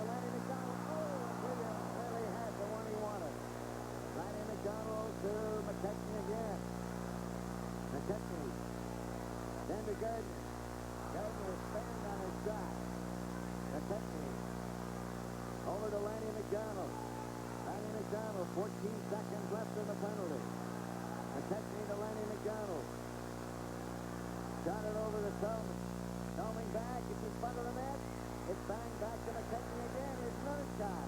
That's wide of the net. Back on the ice is Deblois. Deblois. Covered by Williams. He went down. It was outside. And we'll have a face-off outside the blue line with 14 seconds remaining. In the second period, the Leafs have 3-2 lead, but they really hit a power play goal. Oh, they had tremendous pressure on the Colorado Rockies and the goaltender. 7 goals in 4 games on the power play for the Toronto Maple Leafs. So they've really come to life out there with a man advantage. And I think, again, the man that makes a lot of it work is Walt McKechnie playing on the point. I don't think Tiger Woods is going to get any closer without scoring than he did on that one exchange.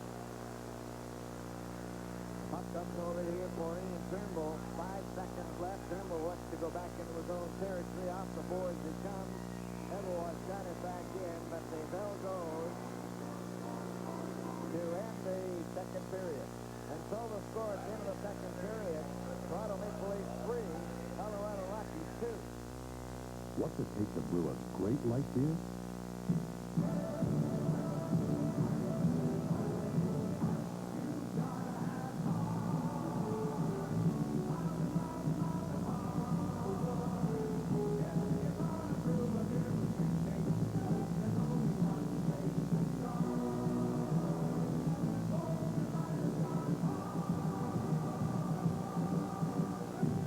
Had one yet? This Christmas, look to Craftsman for super gift ideas for Dad. Here's just a few of the great buys you'll find right now at Sears.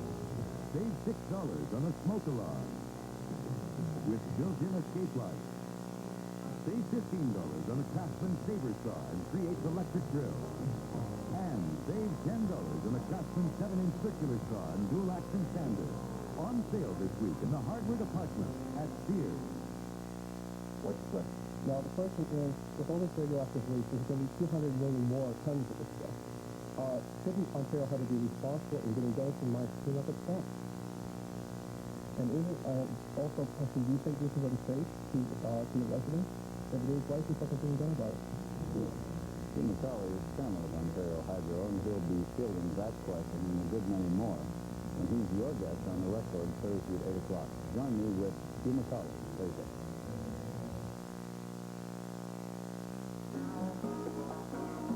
The Leafs broke a 1-1 tie with a pair of goals less than 2 minutes apart. Ron Ellis from Maloney and McKechnie. The line has had a strong game.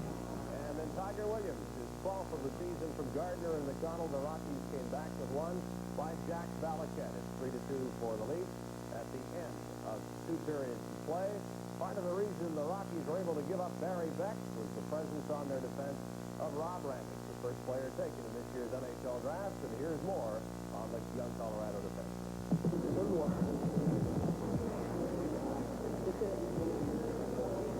Rob Randick, strong, getting stronger, good, and getting better. I'm the guy who's supposed to be leading this team out of the doldrums. And there was quite a bit of pressure on me. Bob was an under-18 senior last season in Birmingham. He appreciates the experience and has used it wisely. And this season, another new experience, another opportunity in Colorado, where he's pleased with his team, his coach, and his lifestyle.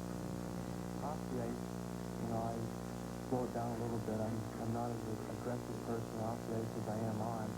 I'm rather laid back and I like to really enjoy my leisure time. Being here in Denver, we have some of the most gorgeous scenery in the world, 15 minutes away, in the mountains and in the foothills. I like to go up there every now and then and just walk around, and it's very peaceful and get away from it all. A rare day at home, with meals and an evening to relax with a little help from a friend. Like most hockey players, Rob has had a great deal of support and encouragement from many people, and he's well aware of it. Well, I've been very fortunate. I've had a backup team, and that includes my parents, my brother, all the people who are close to me back in London. Seemed whenever I needed a ride to go to the game or to practice, my parents were always there. coming here to Denver now, I've got John Cherry as a coach. He's just been super so far. He's really been patient with me and with the team, and he keeps telling me there's better things ahead. People forget that he's only 20 years old, and you know, when you think of the mistakes, that there's only one guy, maybe Bobby Orr, that was great at 20 years old. He's a big guy, and it's going to take him a little longer than if he was a small, fast, 50-year guy. And, you know, we've been losing a lot of games, unfortunately, and he takes a lot of the pressure because he's #1 over the country. And I told him, just relax. Look, do your job. Don't try to do too many jobs. And that's exactly what he's trying to do now. He's trying to score goals, hit guys, take guys out, do the fighting, do everything. He's got to relax, just do his job, and he'll come around, and I'd say in a year he'll be one of the premier defensemen. The challenge to become one of the league's premier defensemen is taken seriously by Ron. He's willing to work at it and work hard. I enjoy Nautilus. I go there after practice whenever I get a chance. It's something that I started in Birmingham last week. The coach thought it would be a good idea for all the younger guys to get a little extra strength, and it certainly doesn't hurt. And it's sort of become a hobby for me, a way of putting in time. It's very relaxing and enjoyable. Serious outlook and a solid appreciation for his position in life. When I'm asked, what do I do for a living? Well, I play hockey.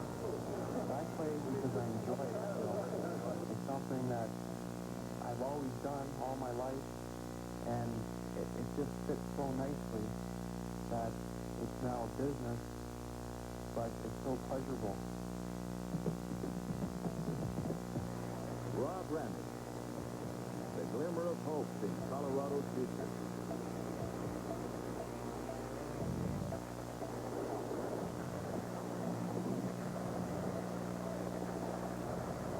Interesting look at a young man who is bound to be an NHL star in the future, Rob Randall. In a moment, Canada Select off to Moscow for the Zestia tournament. The score at the end of 2 periods, the Leafs 3 and the Rockies 2. Our intermission continues in just a moment.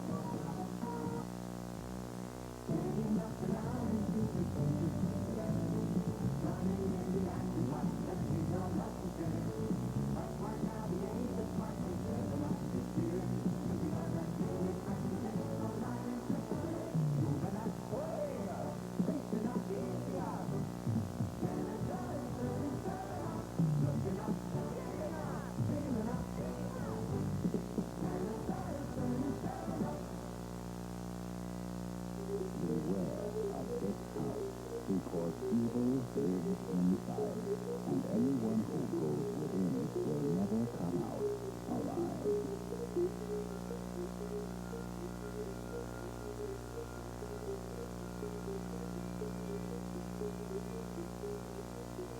A home where your death is coming.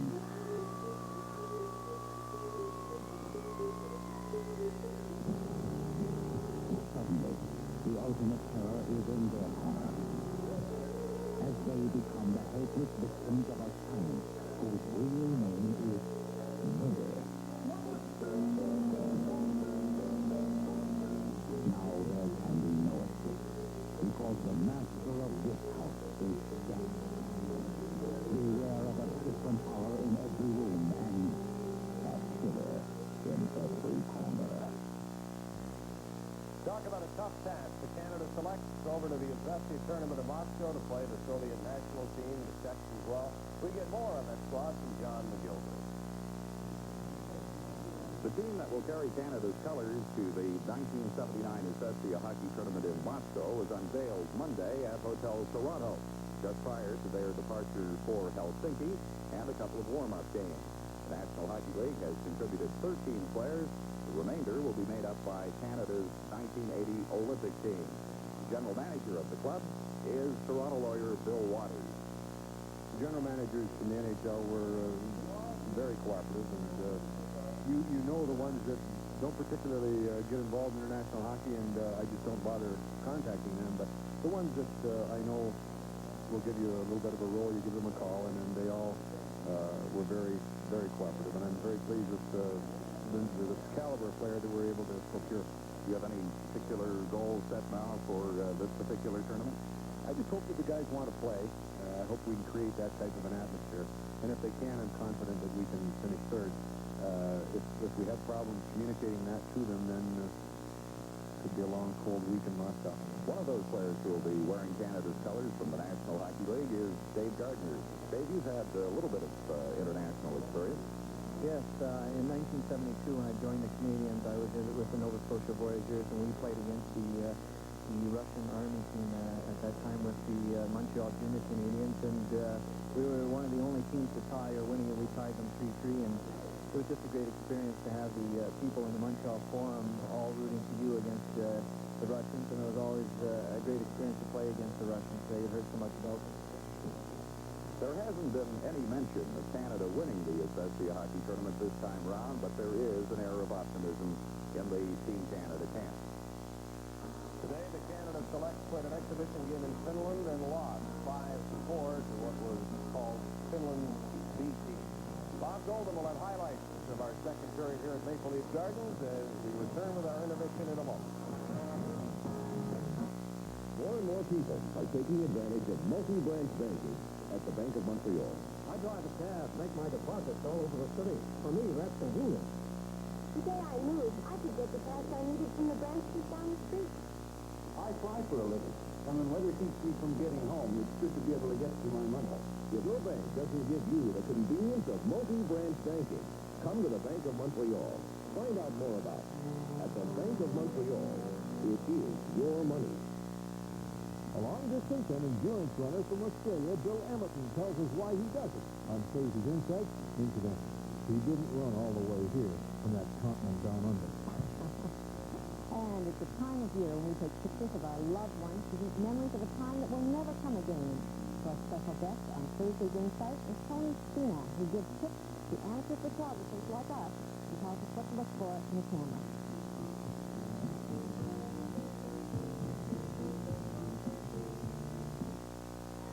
You're enjoying Toronto Maple Leaf Hockey on Channel 9.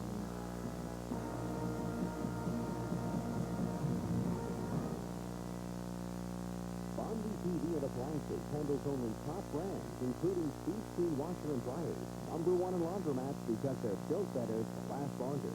For microwave ovens, see Bondi's selection of the latest microwaves by Sharp, all at discount prices. At Bondi TV and Appliances, see the complete line of dependable Admiral refrigerators. You do deserve the best. Visit Dick Bondi and his staff at Bondi TV and Appliances, 3907 Tecumseh Road East, today. You'd expect a fuel-injected six-cylinder engine and four-wheel power disc brake on a Porsche. You'd expect a mirror-like finish on a Jaguar. You'd expect a sumptuous interior in a Maserati. You'd expect a 5-speed transmission and air conditioning in a Ferrari. What you might not expect is that all of this and more are yours for less in the amazing new Celica Supra by Toyota. We'll bet you can't find a better night. The Leafs are off a goal as we await the third and final period of tonight's game. It has been a game that you've seen excellent play from the line centered by Walter Techney. That's nothing new because he has played so well, and teams of Maloney and Ellis are following up with outstanding performances as well. You know, McKechnie hasn't got the greatest wheels in the world, and if you give him room, you don't crowd him, he'll make some super plays. He made a heck of a play on Ronnie Ellis' goal. And when I saw him setting up the play, I thought he was going to give a little jump pass to Ellis. Instead of that, he waited for the big guy to move into the spot right here, and he's got this Colorado defense back in. And at this point, I thought he was for sure he was going to dump this through to Ellis because he was cutting. But look at the top of your screen coming into the spot is Maloney. And just a perfect pass, and right on the stick. Maloney got a good shot away. Astor made a heck of a save. Couldn't control it, and I think I could have scored that one too. Running it up wide open there, but just a super setup by McKechnie. Williams had all of that he wanted on his goal. Well, on this one, Dave, I think maybe some of these guys got a deal going. They're not supposed to run into each other because all it took on this play is as a Colorado team controller jumps around, the Leafs defense kept it in. Now, the one guy makes a check on McDonald. He made his play right here, but Paul Gardner digs it out. But watch number 5 Turner at the corner of the net. And he makes the right play out of it because, as we see, Gardner digging the puck out of the mess right there and coming out with it. And as he moves, all this guy's got to do, he doesn't have to knock him down, just stand in front puck. Gardner made a nice move around him and dumped it into the Tiger, and Tiger got up high. He made a heck of a play on it, but what I'm trying to say is that he made one mistake. You don't have to knock him down. Just run in front of him or stand there and you have to play catch. 3-2 for the Leafs over the Rockies after 2 periods. In a moment, Bill Hewlett, Brian McFarland, and the play-by-play of the third period. Because we cut hair in harmony with the way it grows, a shake of the head is all it takes for your hair to fall into place. Your hair will keep its terrific shape long after you had your haircut at Command Performance. So whatever you're doing, wherever you are, you'll look your best.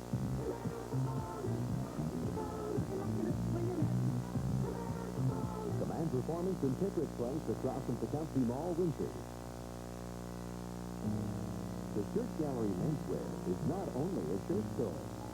Mike Vanella, owner, professional tailor and designer, can design and tailor especially for you a suit in any style, any size, at prices anyone can afford. The Shirt Gallery Menswear is the only store in this area that can manufacture your clothing right in the store. The Shirt Gallery Menswear, 2507 Dougal Road, Darwin Plaza, Winter.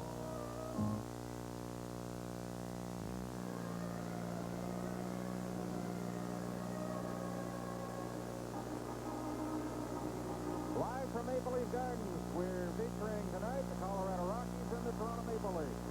And we'll have our Phillips second period summary now, and there it is. Ellis at 6:05, Williams at 7:58, Halleck at 9:53. Shotgun goal, Toronto out-shooting Colorado 12-7. The Rockies just back on the ice next Wednesday night. The Los Angeles Kings with the big line, led by Marcel Dion, play the Toronto Maple Leafs. Ontario viewers can watch that action out west. BC and Calgary viewers can watch the Vancouver Canucks playing the New York Rangers. Next Wednesday night on the scoreboard, Quebec leading Winnipeg 3-0 now. Second period score. Pittsburgh in front of the Islanders 3-1 in the third. Minnesota in front of Washington 2-1 also in the third period. Rangers in Chicago tied at 2 in the second. Beck and Hedberg for the Rangers, Maldi and Bordelot for the Hawks. Edmonton and Atlanta scoreless. That's in the first period. As Gary Unger keeps his consecutive game streak alive. That's a 9:30 start. Hartford at Los Angeles getting underway a little later. Now, the ice is very fast tonight, and Doug Moore, the Garden chief engineer, tells me he's been working with water chemist Gil Adamson. They have mineral-free water now, chemical additives to remove the oxygen in the ice, which increases the density and makes the ice considerably harder and faster. And from the face-off, Quenville is foaming up for Barnsman. Intercepted by Ramage, who shoots it right back into the Leaf zone, cleared to the blue line, and here goes Barnsman. Barnsman over on the wing of Jerry Butler. Butler cutting into the right side, going in, he shoots it. Oh, nice goal by Butler. No room to put it in, but he found a little corner. Butler filling in for Rocky Saganuk, out with a 15-stitch gash in his finger. Here, coming down the right side, shakes off a check. Where's the angle? Oh, he did have about 4 inches, just enough. As Astrom kicked out the right leg a little too late. His fourth goal, it comes 17 seconds into the third period. Jerry Butler scoring from the right side. From behind the net, we're watching on this angle. He took a quick look there, down at the puck, and drilled it just inside the post. 4-2, Leafs in front. Boston and Anderson assisting at 17 seconds.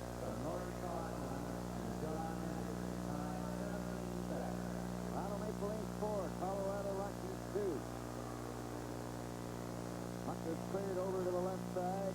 Brought up by the Rockies to center ice. Deblois over on his right wing. It's skated off, and Williams has the puck. Williams back to the net.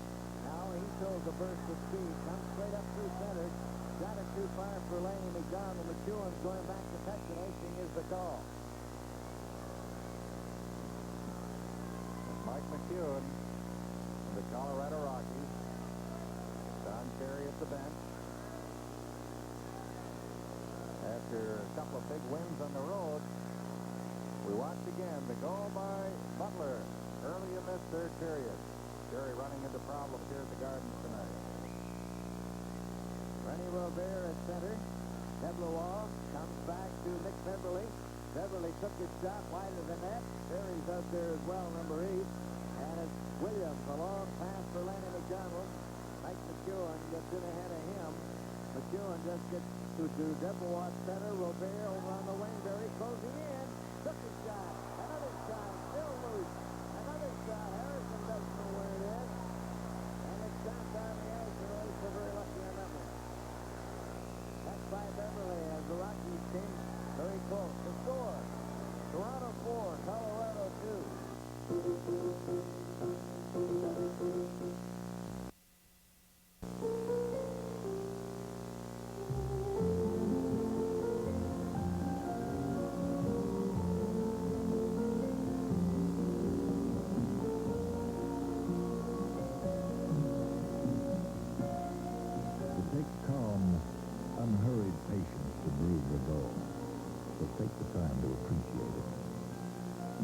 For most of us, take the time.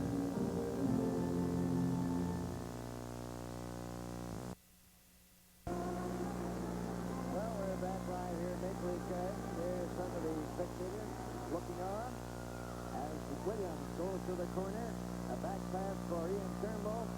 Turnbull passing it over for Dave Burrows. Burrows to Gardner. Back to Williams. Back to Turnbull, and it just went off his stick. Now it's Gardner, a pass for Lanny McDonald, broken up by Mike Christie. Up for Kean, that's stopped by Turnbull to Lanny McDonald. McDonald and Christie. Lanny McDonald goes back in the net. Third, right behind, shoot. Oh, and Williams can't believe it. That's 2 in a row. He's been set up right in front of the net. And that one stung Hardy Astrom. He's double up in the goal crease. Tiger Williams said, gee, I thought I had my 100th goal right there. Astrom was injured on it. Fine play by Lanny McDonald to shake off a check, come around the net, just dump it in front. It was off his stick and right onto the stick of Williams as they swat at it. Number 6 did, Rob Ramage, and right into the midsection of the goaltender, Hardy Astrom. At the other end, Harrison had to come up with a big stop there a moment ago. They swarmed in on him. There's Debevois on number 10, gets the puck. You'd wonder how he could miss that goal-scoring chance. The puck came loose. Harrison lost his stick, and the Leafs managed to clear it. Turnbull. This is NHL Hockey Live from Maple Leaf Gardens in Toronto. Here's a cut of field. You can walk all over. Hang on. That's right. It's Buick installed carpet field. You get a choice of 16 carpet quality, separate undercushion when needed, and fast installation, all at one installed price. Carpeting, undercushion, and installation at a price that'll floor you.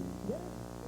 This week at Sears, the company that stands behind everything we do, including sending him up. Don't miss our installed carpet sale this week at Sears, Canada's largest floor covering retailer. Hardy Astrom still getting attention from trainer Toby Wilson of the Rockies. Now he's back on his feet. 18-18 to play. Third period, Leafs in front 4-2. Take another look at the shot by Tiger Williams from about 10 feet away that doubled Astrom up.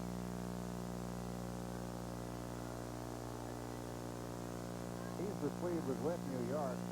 They knew they were going to trade him. They had a chance to go to Minnesota, and he said he'd rather go to Colorado. Minnesota's too cold. Walt McKechnie, Dan Maloney, and Ronnie Ellis. Maloney tried to beat the puck up. McKechnie was knocked down. Back up for Pat Hickey. Hickey was skated off by Gloria Salming, along for Dan Maloney, and Walt McKechnie is there again. He shot it out to center right. Blocked by Turner, who hooked it in. And it's Joe Quenville back to the net. Quenville's pass over on the right wing. Ronnie Ellis. He falls down. Gloria Salming there. Gets it up to Dan Maloney. Maloney's going back. Now he goes to Gloria Salming.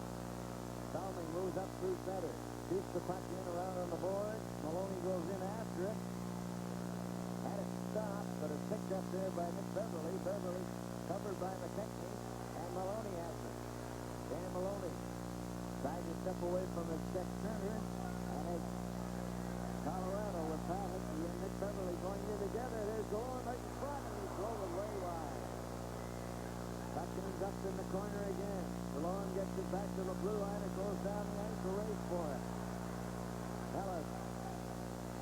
puck. Cleared off the boards by Dean Turner, and it comes all the way back to Burrow. Burrow, straight down the left wing. Takes a long shot. Reese Kingsey on the goal. Laurie Boxman out there now. It goes into the corner. Boxman after it. Puck is picked up by Butler. Jerry Butler then losing to Dick Beverly. Beverly's pass up to Debelois, and it ends up on the stick of Burrow.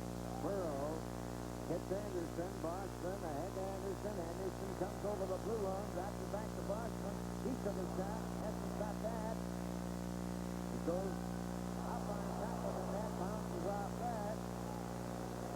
McEwen decided to try and hold it. Now he's got it loose, and he's got possession for Colorado. Up to center right. Cleared by Robert into the corner. Back is Jerry Butler. Butler kicks the puck loose, goes back to the net, still has it. And a nice bit of work by Jerry Butler had 11. Boston and Turnbull bumped into each other. That nearly cost them a goal. Turnbull then drives the puck out off the linesman's knee to center right. And linesman Zalewski is nursing a sore knee. Puck goes into the corner to John Anderson. Anderson, a pass up for Boston. Ahead for Lenny McDonald. Lenny McDonald closes in with a shot. And McEwen got a piece of it, so Aspen had no trouble. Christie brings it up for Colorado, right on the Stallman's stick. He couldn't hit Gardner. Pat Hickens lost it. Here's a chance for Lenny McDonald offside. Live from Maple Leaf Gardens in Toronto, this is Bill Hewitt with Brian McFarland. Good evening, I'm Irv Morrison, and this is Update. The Conservative government faced a motion of non-confidence tomorrow night on the budget. The Social Credit MPs who have been propping up the government say they will probably vote against the Tories. And the U.S. has ordered Iran to cut its embassy staff in Washington to the bare bones. The order makes it clear. Lenny McDonald is the league leader in goals with 13, but Tiger Williams is closing fast. He has 12. Back to Joe Quenville. Quenville's pass for Gardner, and it's shot back down to Stallman. He launches it to Hickey. Hickey then was checked. Lanny McDonald gets back. Lanny McDonald with 15 minutes remaining in the game. And the Leafs leading 4-2. Stick handles over the Colorado line. Let a wrist shot go. That comes back to the blue line. Gardner keeps it in. It goes to Williams. Williams trying to set up Lanny McDonald. Beverly went down. Play is called. We don't hear much about Beverly, but he is quite a good shot blocker. There's Hardy Astor. A few moments ago, Billy had a lot of trouble with this. Look, he reached for the puck, it bounced off his glove, and then hit the top of the net. He breathed a sigh of relief to see that one go wide.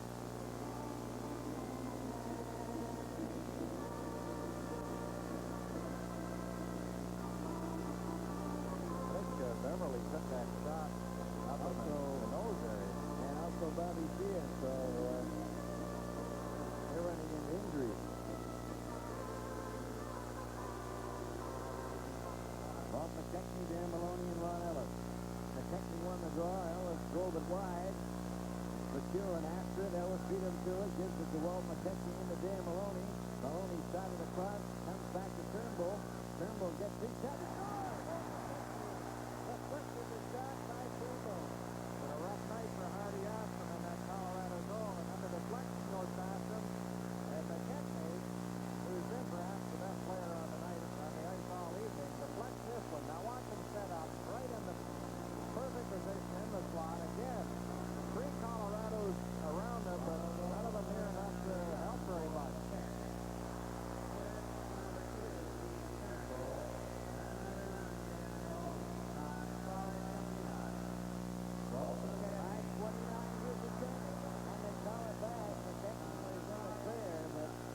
Was an offside pass. Maloney gets another assist. That line has really been potent against the Rockies tonight. Look at McKechnie. All the room he has there. The shot by Turnbull on its way. Just puts the stick down. Lifts his left leg, and it's tipped by Hardy Astor. 5-2 the score. 14:22 on the clock. That's McKechnie's fourth.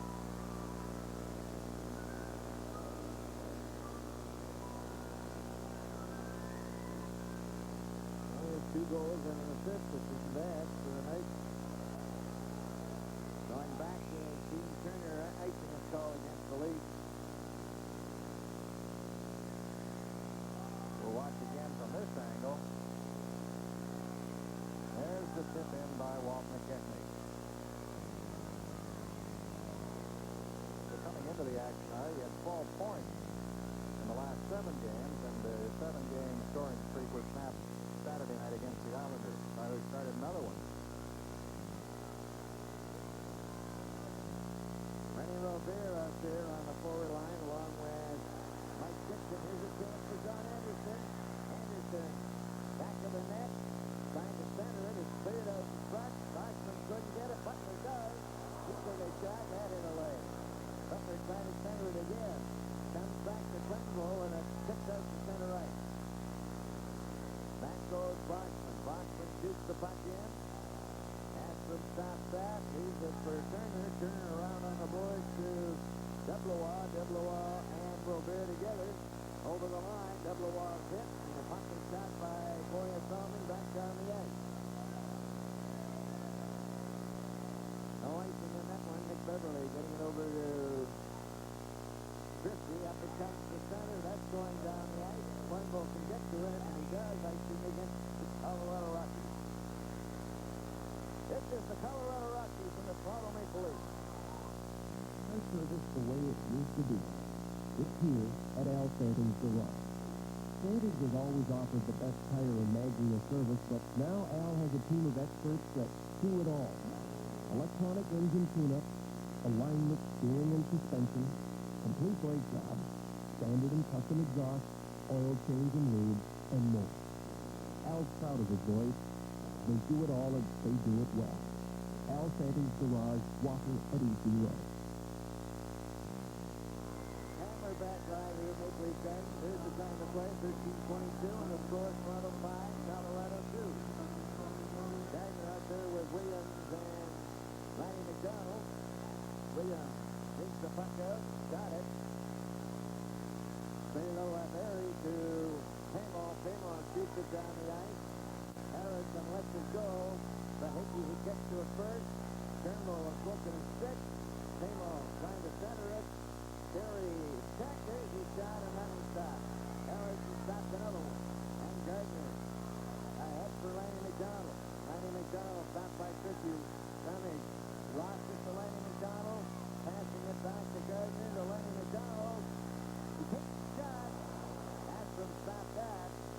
And Hickey comes back. Straight up the center. To the lead line. Trying to go around Burrows. Burrows got a piece of him. And it's Trimble. A quick pass on the right wing to Gardner. He's going in with Williams. And he was turned around.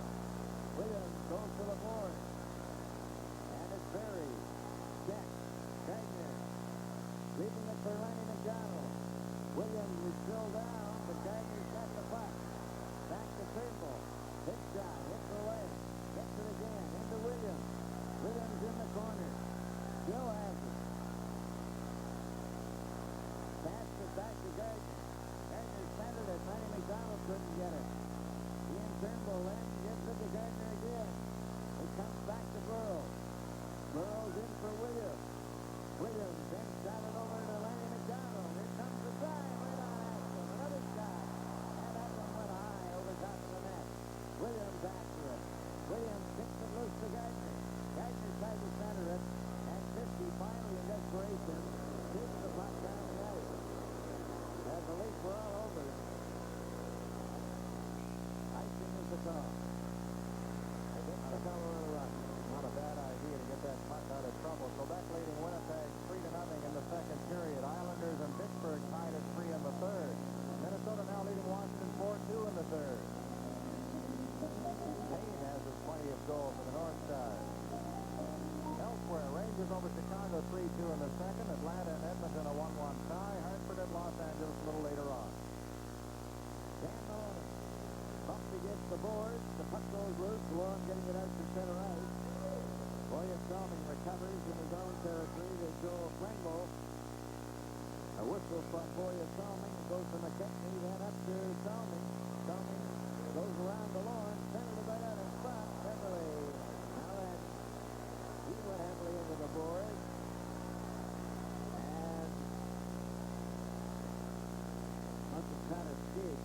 number 5, Steve Turner. Another former New York Ranger came along in that deal.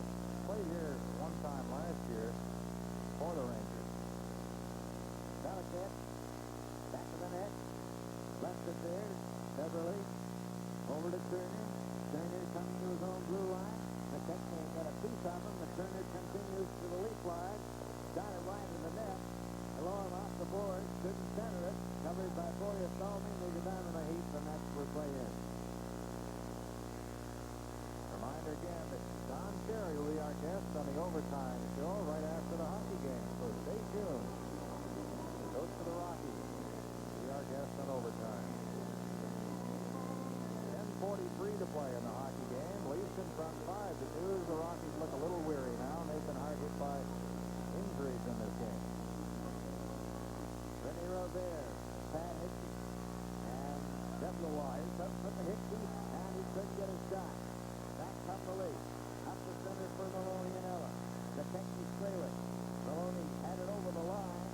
Quinville keeps it in, tries to shoot it in front. It's up for Colorado to center. Up over the line, and there's Joel Quinville again making the move to stop it.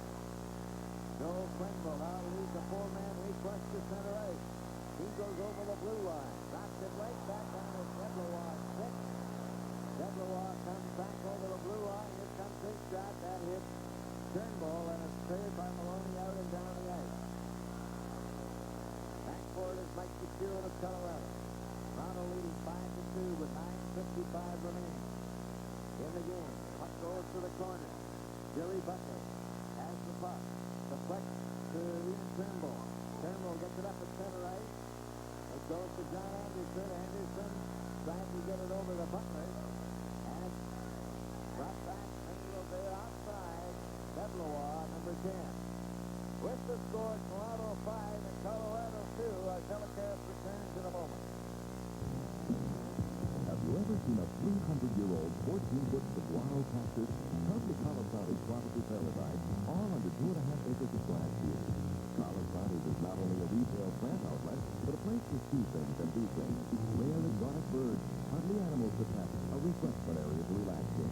All this in southwestern Ontario's largest variety of indoor cactus and tropical plants. Open 7 days a week, only 28 miles from downtown Winnipeg. Take Highway 3 out of Winnipeg. And we're back now to Major League guys. As you see the camera focusing on the face-off. It's Gillespie out there with Berry and Tamo. Tamo has the puck. Coming behind the net. Trying to center it. John Anderson had a piece of him. Tamo's got it again. Turnbull missed him. Tamo gets his shot. Harrison stopped that. The rebound to Turnbull. Up to Jerry Butler to John Anderson. They're over the line together. Anderson a high drive. That's from off his pad. Knocks it to the corner, but the Leafs keep it in there. Boston goes after it. John Anderson. And he centered it. It was right on Tamo's stick. Out it comes to center ice. Tamo. A pass in to Mike Christie. Christie goes over the Leaf line. Christie centered it, and it was right into the corner. Gillespie. Too well covered. Lost the puck. John Anderson. Coming back at center. Over the line. To Jerry Butler goes Boston. Rory Boston backhand was stopped by Aspen. It's cleared out past Gillespie. Stopped by Boria Salmi. And Salmi with a quick pass to Quinville. Goes over the line. Quinville with a drive. He just missed the corner. Comes out to Salmi in center ice. Salmi goes straight back in as Williams is up there with Gardner and Lanny McDonald. Puck along the board. Lanny McDonald trying to keep it in. Quinville can't either. Here's 2-on-1 for Colorado. Belichick goes to the wing. He scores! Number 16, Pat Hickey. Pat Hickey was injured earlier in the hockey game. Gets the third Colorado goal, keeping up nicely with Belichick. Belichick took a bit of a fake slap shot. There's Hickey with the puck, and it trickled through the legs of Paul Harrison.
foot a little bit, it might have gone right into the net.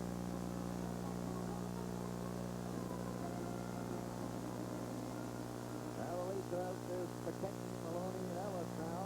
7 minutes and 39 seconds remaining in the game. 5-3, Toronto leading. A long shot by Christie. Then it's tipped into the corner. Picked out by Dan Maloney. Maloney just selects to shoot it out. Then Walt McKechnie steals the puck. McKechnie going in, trying to get it to Ron Ellis. They go to the board.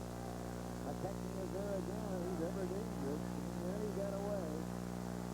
Rennie Robert, the leader of the Colorado Rockies. You know, he skated out here. I mentioned the practice yesterday where Terry had about 9 players on each side in a real game of shinny. Rennie Robert wore number 7, and when Lanny McDonald came along the boards, Lanny kidded him a bit about the number, and Rennie said, well, I always wanted to wear the number my idol uses, meaning Lanny.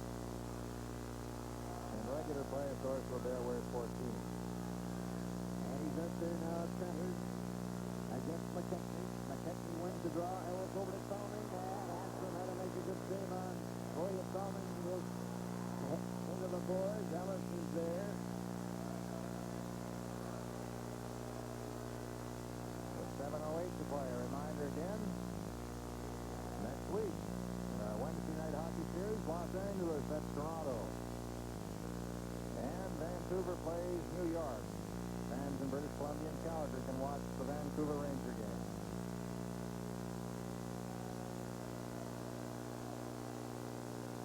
Seven minutes and 8 seconds remaining. As Colorado shoots the puck to center ice. Pinball. Way outside was Don Gillespie. Yeah, we really had a balanced scoring attack from the Leafs tonight. 11 Leafs have figured in the scoring, all 3 lines. McKechnie, the leader, with 2 goals and 1 assist. Maloney with 3 assists. Our cameraman catching the action from that vantage point.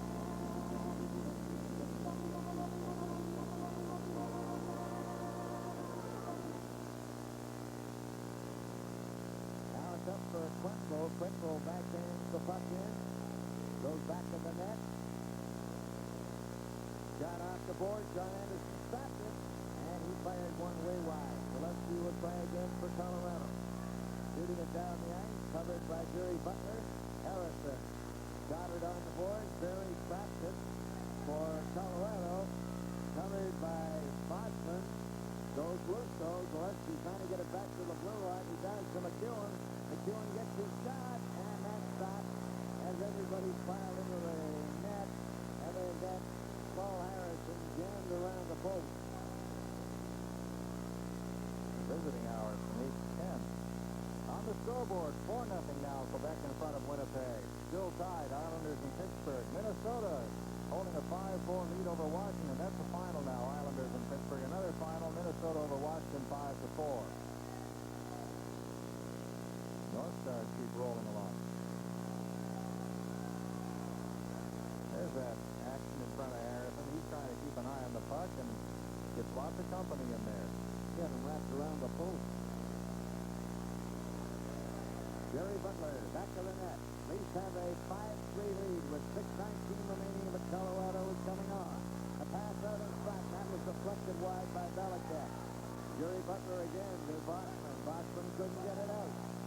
It's kept in by Pat Hickey. A pass over for DeLorme.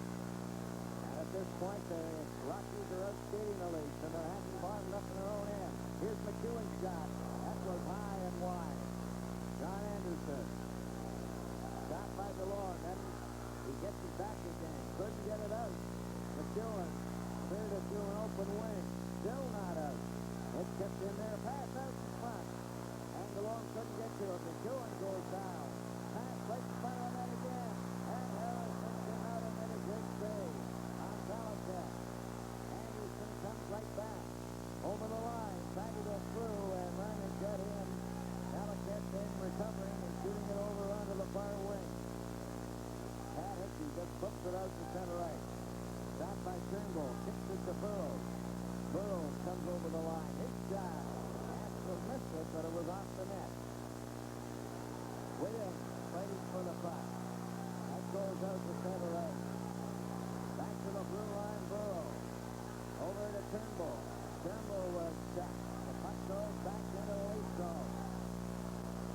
throws out to center right. Gardner. And play is called. And there's going to be a penalty.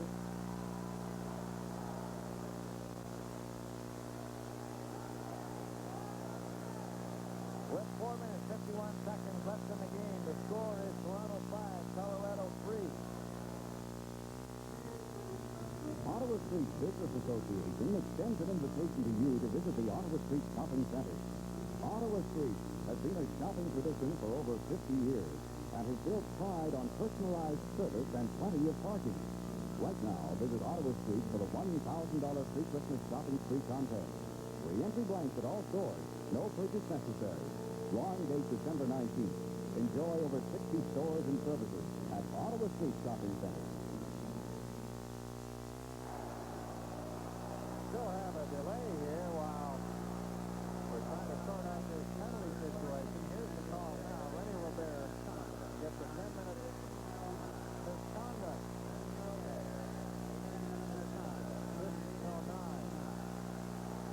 Earlier, Harrison made a big stop on Jack Valaket. That might have made it 5-4. Here he comes out to the top of the crease, flies up. Valaket tried to tuck it in around those big skates. Couldn't do it.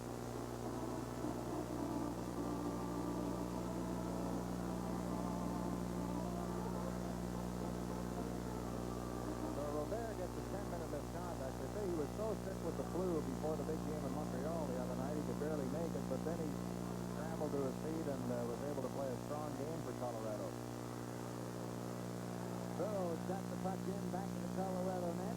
That's a key person, Lenny Robert, to be out of the lineup for the rest of the game. 4:41, that's offside.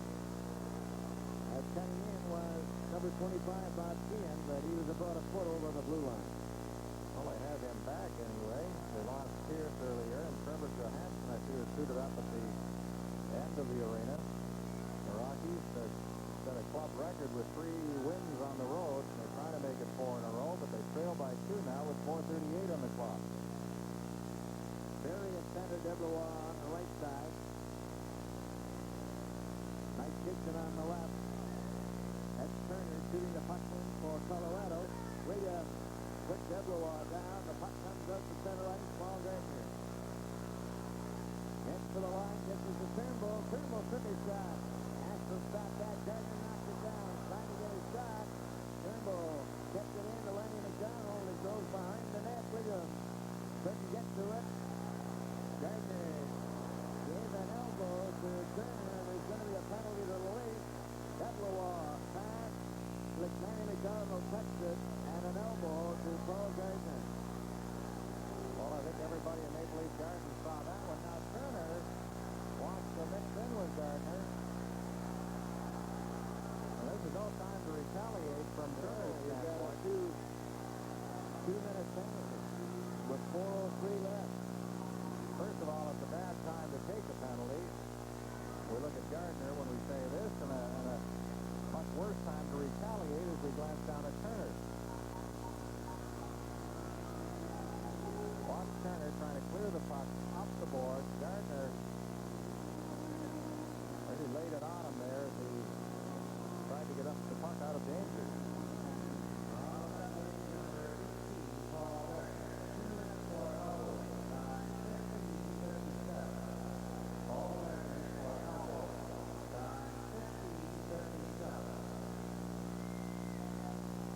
Broke away following the game, will of overtime with Dick Meadows, John Iaboni, and in the hot seat, Don Cherry. Overtime follows the hockey game.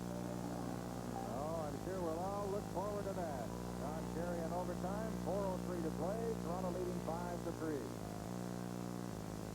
Valaket up there with Tamo and Delorme. Here they have the puck. Valaket passed it, and it was cleared by Thoming, but not out. McEwen shot.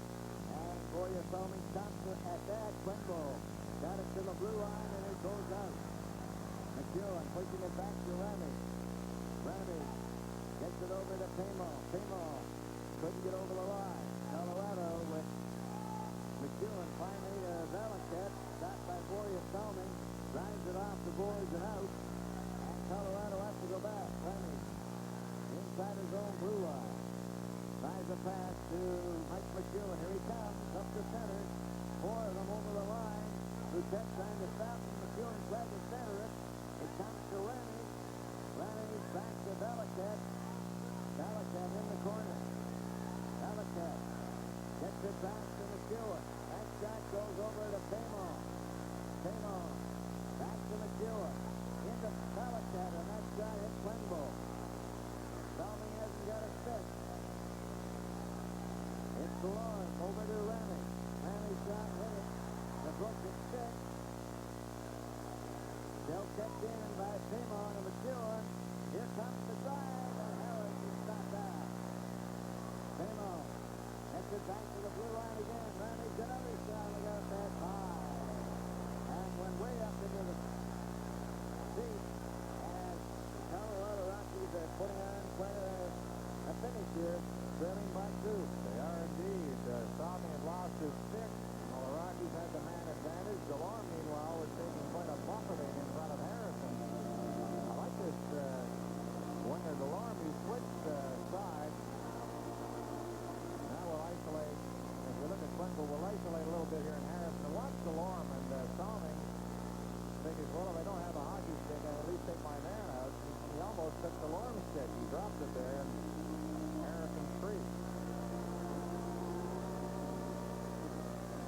2:37 to play.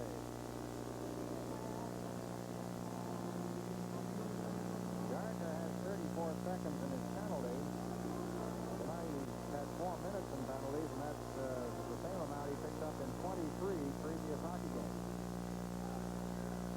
Puck out of center ice, goes over to Ramey. Ramey shoots the puck in. That's wide of the net. The rebound over on the far wing, another shot.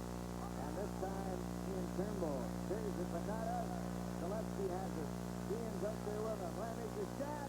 Harris stopped that, and it's finally stopped out and down the ice. Rob Ramey going back for it. Now it's Mike McEwen. Straight up to center. A long pass for Sheehan. Goes in back to the net. Salming is there. Over for Ron Ellis. Ron Ellis out to McKechnie. Ahead to Gardner. Gardner's over the line. Trying to cut in. He was too well covered by Ramey. Gardner tried to center it. Now then Gardner is knocked down by Ramey. Gardner was hurt, I believe. I think perhaps he just wanted to avoid an altercation at this stage. With a minute 49 to play, Gardner may get the gate again. We'll see here. Straharski, the linesman, keeps him away from Ramey.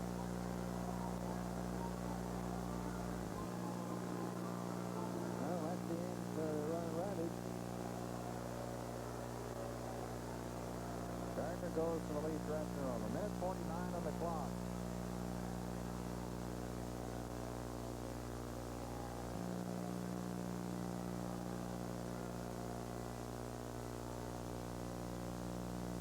We'll see what the penalties are on that.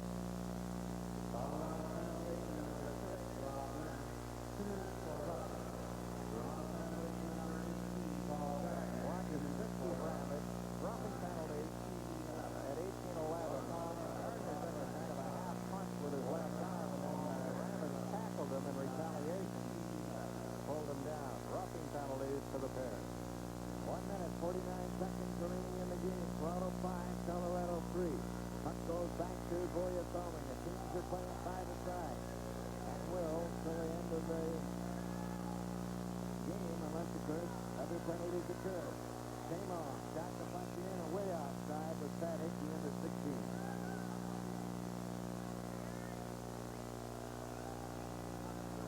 Stringer and McEwen are the 2 defensemen now. Came on and Hickey, the forward, Pat Boutet, and Jerry Butler coming out. Turnbull is going to replace Burroughs. And there's 1:36 remaining in the game. Months of planning, it's now ready. And there's 1:36 remaining in the game. Puck goes back to McEwen. McEwen of Colorado spun around. Pat Buchet had a piece of him. He still works his way in, though, into Leaf territory. Finally checked by Ian Turnbull, who shot the puck. It came right out of front. Oh, and Paul Harrison really put it in his own net. They almost fluked one by Harrison there, and you can almost hear what Harrison's saying right through the mask. Watch as Turnbull tried to clear behind the net. Instead of that, it came right out. McEwen was there and almost slipped through the pads of Paul Harrison. 1:21 to play now. Keep an eye on Hardy Astrom. I wouldn't be surprised if Cherry gives him the nod here. Walt McKechnie comes out. Ron Ellis, Deblois, Balaket, Tamo, and McEwen. Salming and Ian Turnbull for the Maple Leafs. Turnbull off for Ron Ellis. Ellis trying to get it out. Does get it out to center ice, and McEwen has to go back to his own blue line. McEwen, a pass up for Deblois. That hit escape. Ronnie Ellis goes after it. Tips it back to Borja Salming. Salming then goes to Turnbull. Turnbull with a long pass for Ellis. And Ellis missed it. And it's going to be called for icing. 54 seconds on the clock now. That gives us an opportunity to bring you up to date on some final scores from around the NHL. Quebec over Winnipeg 5-0. Islanders and Pittsburgh fought to a 3-3 tie, and Minnesota squeezed by Washington 5-4.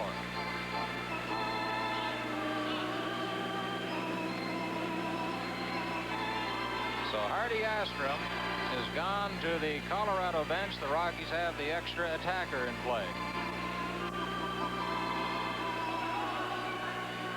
Balaket, Deblois, Paymo, McEwen. Balaket goes back and talks to Paymo. Delorme is out there as well. The net is empty, and the puck comes loose. Cleared by Jerry Butler out to center ice. Goes over to Balaket. And Borja Salming's broken the stick twice. Tries to get the puck loose. Puck up at center. Salming stopped that. He bounces one, and Balaket got back to catch it. Just as it was going. Then McKechnie, who was all over the ice, pushed it back into Colorado territory, and McEwen brings it out. McEwen up the center. Shot the puck in wide of the net. It's cleared into the corner. Paymo gets it back to McEwen. McEwen takes the screenshot. There it is, right out to the side. Deblois can't get anywhere. Salming's down. 10 seconds left. And a face-off in the Leaf zone. Well, Salming has been the center of attention lately. He broke 2 sticks, took a flip shot that looked like it might head for that open net till Balaket, looking like an outfielder, intercepted it with his glove. So we've got 10 seconds to play. The Leafs lead by 2.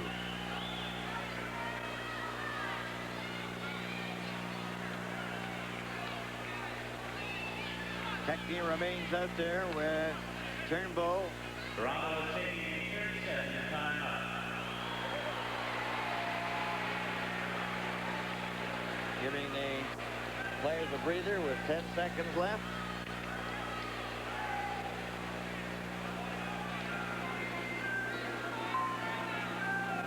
Well, the fans, some of them starting to leave. The others would like to stay and see what happens in the next 10 seconds and celebrate another 2 points for the Leafs. It's all but impossible for the Rockies to pick up 2 goals here in the 10 seconds that remain.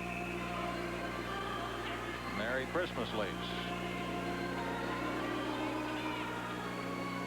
Here comes the face-off. Remember, the net is Colorado Rockies net is empty. Pat Buchet and Delorme trying to get a jump on it. Then the puck is dropped. Salming clears the blue line, but not out. Balaket kept it in, then shot it out himself. With 4 seconds left, it goes back to net.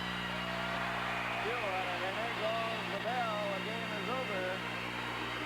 And the Toronto Maple Leafs had to hang tough in the latter stages of this final period to defeat the very game Colorado Rockies by a score of 5-3.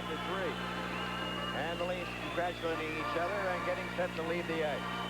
And so the final score, Toronto 5, Colorado 3 In a moment, the Molson Cup 3-star selection. Here they come, the exciting harness racing for the 80s at Windsor Raceway. Looking for action? Looking for entertainment with a difference? Look out for harness racing action that's Windsor Raceway, just minutes from downtown Detroit and Windsor. Racing takes place nightly, Tuesday through Sunday. Get involved with the fast-track action in the comfort of our climate-controlled grandstand and clubhouse. Enjoy a great dinner with a friend in the famous Canadian Club. At Windsor Raceway, it's action entertainment for all you can handle. It's the harness racing of the 80s. Now there's a photocopier that boasts economy and efficiency. The Minolta EP1 plain paper copier. No need to change paper for different sizes. The Minolta EP1 cuts paper to the size of the original. The unique sheet bypass lets you use your own letterhead or make two-sided copies. For full details on the Minolta EP1, call Alden Business Machines and ask for the copy specialist, Jim Johnston. Johnston? You can call me Jim, or you can call me James. You can even call me JJ.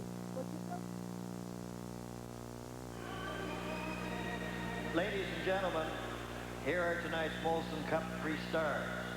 The first star, Walt McKechnie.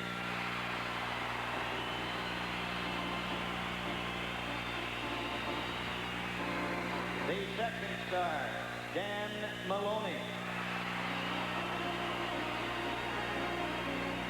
And the third star, Jack Valakat.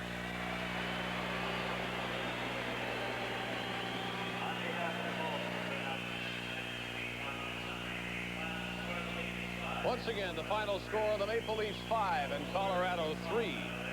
We'll return with our hockey coverage in just a moment.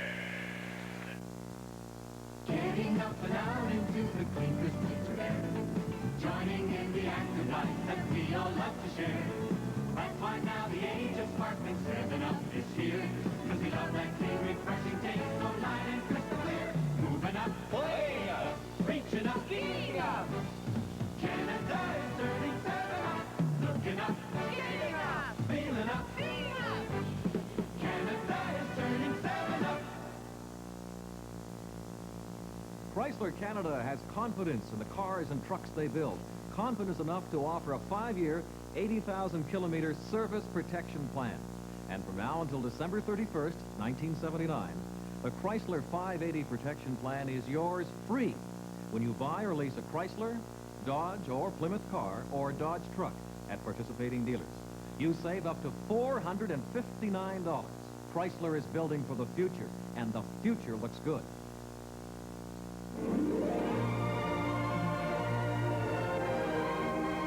For news, sports, and entertainment from Italy, join the Frank D'Angelo Show Sunday mornings at 10:30. Ora che sono sola.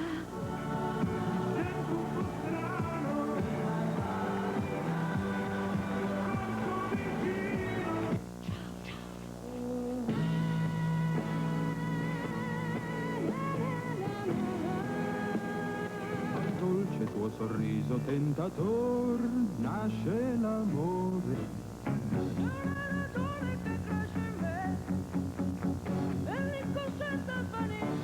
E cerchi l'emozione più banale.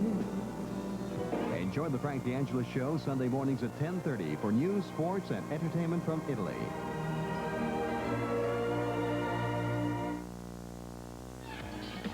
The Leafs 5 and the Rockies 3. Big night for Walt McKechnie with 2 goals and 1 assist. Mostly assists lately for him, but tonight he had 2 goals and he had only 2 coming into the evening.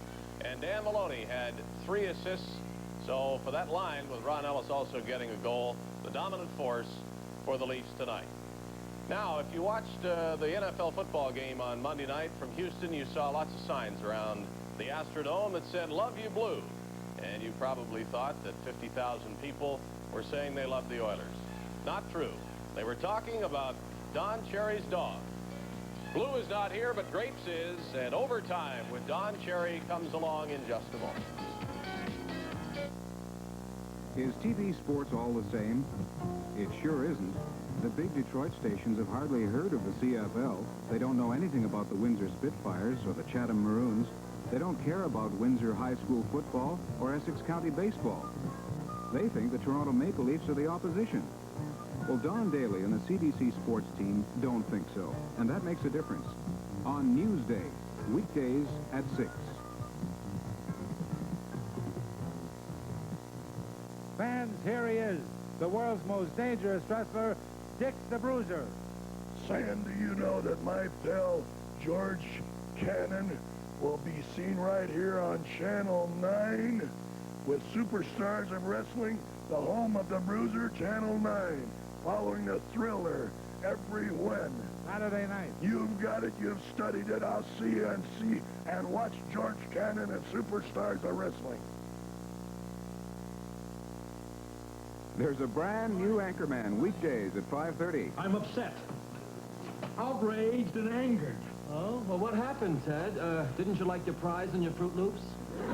It's the Mary Tyler Moore Show with the whole gang from WJM. Mary, Lou, and Ted. I mean, how great. At least I'm an anchorman somewhere. Oh, no, believe me, I'm great. I can talk way deeper than this. Good evening, this is Ted Baxter with the news. Hi, I'm Steve Garvey to tell you about an exciting action-packed series coming your way soon. I'll be your host on the Road to Moscow 1980. 31-hour shows with our cameras covering athletes from Tokyo to New York, all striving for that Olympic gold. You'll meet over 100 men and women in competition, at home and on the road. Unlike anything you've ever seen on television before.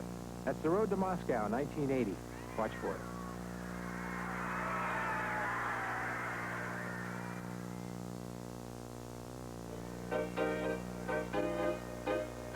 And now overtime, taking you behind the hockey headlines. On overtime tonight, let's meet Dick Meadows of CHCH-TV and the Toronto Globe and Mail. John Iaboni, hockey writer with the Toronto Sun. And the ever-welcome, always interesting, and properly opinionated coach of the Rockies, Blues' best friend, Don Cherry. Now here's Dave.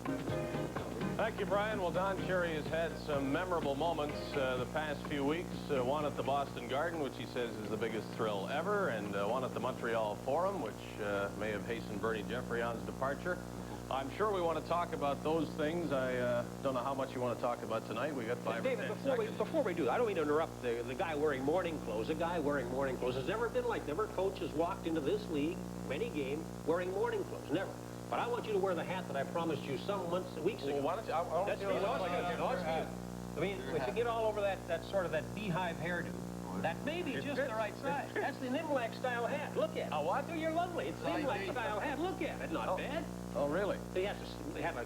You would kind of get a snap to it. I think lovely is a bad choice of words, though. Lovely? It's size 8. That's right. No, it's 8. It's exactly size 8. He's the only. What does that tell you? Got a head like a Rocky Ford cantaloupe. I heard you in Buffalo one time. We were in last spot. He's going down the list, and finally comes, and in last spot, Don Cherry's Colorado Rockies. I went up and kicked the set. There you go. Well, you played like Don Cherry's last place Colorado Rockies tonight.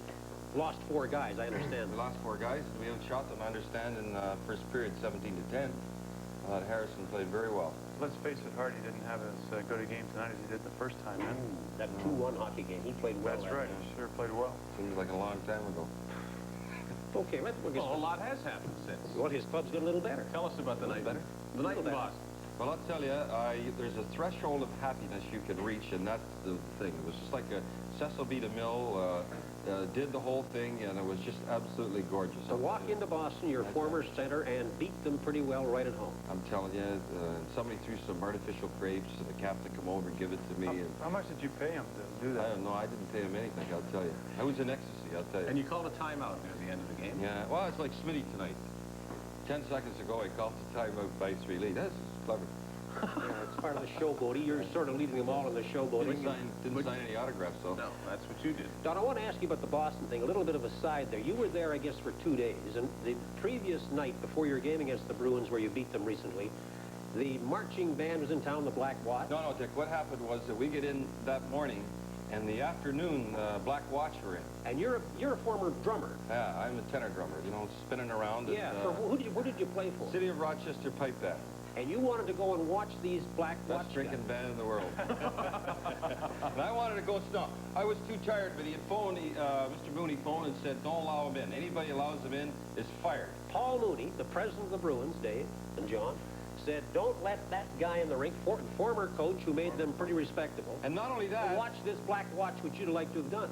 Well, not only that, if I'd have known that, I'd have come anyhow. But not only that, they drew about 6,000 more than, like last year. So you figure 6,000 times whatever the thing's the money for them, and they were going to keep me out. That's because for the... Didn't bother. I was too tired anyhow. For the Colorado game. I like your shirt. I tell you, I like this. Listen, the morning clothes, I can't believe that the CHA crest has got to go. That's a little tacky. Memorial Cup. Can you get a shot of that crest there, guys? Yeah, just kind of get the Camrys to hone in on that. I think that's tacky. Oh, a little bit for the morning. You got nothing hanging on yours. Well, I can't afford it yet. Well, I don't have the big contract in Colorado. You don't know the truth of it. He was going to wear his burgundy suit tonight. Well, now what I was going to wear my burgundy suit, but it let me down, and some guy was walking around Boston and says, this guy looks like a fag. And I looked down, and I did look like a fag, to tell you the truth. So let me tell you, in Toronto, it would have been fine. Out on Church Street, that's the headquarters. That's the capital, yep. That's why I didn't want to get taxed. Well, you wouldn't have been attacked. You'd have been approached. Yeah. But you're, so there are places I shouldn't go in this hat. Oh, in that hat. I think I better. I don't know. I get that from the hatter. I don't know if he'll. Do you think he fits the hat? You're going to get another one from him now. I'll tell you what. Gee. John, I'd like to get John, serious. you want to get in this? I'd like to get okay, serious John, for a get moment. serious. I think that you made the point to Jim Schoenfeld, as you were saying yesterday. What's the reason that Buffalo's #1, Don? Oh, I'm not there. Where? One. You're not Boston. Not in Boston. Is And, that it? all I know is that the last 4 years, excuse me, I'm getting all choked up when I talk like this about Boston. They were in first place, and now they're in second. What more can I tell you? But hush puppy Scotty Bowman is running the Buffalo franchise. Yeah, he's got something to do with that. A little bit. Him and his 5 coaches. Is it 5 coaches? Oh, something. I think what happened. This big I think what's happened in Montreal proves a point that... Did I get in trouble, Dick? No. Yeah. Roger Nielsen was not, let's face it, not one of the fine dressers in the NHL coaching establishment. No, that's true. Yeah, but neither was Don until he started to make the big bucks. Listen, you're a technician. You're kind of a lunch bucket guy from Barrie. You played with the Barrie Flyers with Willie Menard and a few guys who are now running beer in places. Yeah. You're lucky. I know I'm lucky. Hey, listen, it goes for another 2 years anyhow. You can't fire me for 2 years, I don't think, anyhow. You won't resign like Jeffrey, and you've got more guts than that to well, stick it out. I feel sorry for him. I saw him the other night. We were playing, and we pumped in about 5 in the third period, and he was over on that other side, and he was just dying, you know. And he, of all the guys in the National Hockey League, he had everything to lose and nothing to gain. And he's the one guy among you who probably couldn't handle it. He's very egocentric. He never quite grew up. Never quite, listen, he quit every job he ever had. You asking me or you? I'm asking, well, I'm saying it, but I'm looking for some agreement because I think you will give it. Well, I don't know. I think he's great in the Miller commercials and all that. I mean, you can go back to them. Back to Atlanta, that's right. No, I feel sorry for him because I tell you the guy they miss the most is Dryden. I really believe that. And not because... Not Jacques Lemaire? Well, no, I'll tell you why. I think Bunny Rock was doing all right, but you just look back when you're playing and you see that great big guy there, you know, a great big mountain standing there. He looks so... They missed his presence, you know what I mean? And that's what they missed the most. I don't know about his goaltending, but his presence. I can't explain it anymore. Well, do you not beat when you're looking at him? Do you not think the players had a confidence in Dryden that they didn't have in Larocque? And who knows about Heron since he hadn't been playing because of I think Dennis there Heron was a confidence factor there with Dryden. Well, Dennis Heron will at least cut down the angles better than Bunny Larocque. Bunny Larocque played here a week ago tonight. And it was a brutal performance. A guy sitting back inside the crease throughout the hockey game. Didn't cut off an angle all evening. I know. I saw a few of them tonight. Well, I don't think that it was Dryden in the 7th game last year that beat you, though. I think that Dryden, as far as I could see, gave up a few soft goals and almost gave it to you. I think that the reason that you guys lost last year was Lafleur's great performance to bring them back. Oh, come on, it was too many men on the ice penalty that cost them against. I didn't think anybody was going to make Yes, that's what happened. You're leading 4-3. The one thing I said, the one thing when we went to Montreal, I told those guys, whatever you do, I don't care if you win the game, don't get too many guys on the ice, please. That's all I ask. That's why you lost, isn't that right? That's where Hardy Astrom's best. Montreal, he broke the streak a couple of years ago with the Rangers. That's correct, so he did. I'll save him till the next time in Montreal then. Well, I think what happened today in Montreal, and I don't know whether you agree with this, Don, but it shows that coaching the Montreal Canadiens is no soft touch. And I think that Scotty Bowman was always underestimated for the job he did in Montreal. What he did was keep his mouth shut. Dick, we'll get them play. We'll get Don's answer to that and more. A little surprise for you coming up in just a moment. Thursday nights at 9, a special kind of down-home country with Jimmy Fair. Don't you the reason is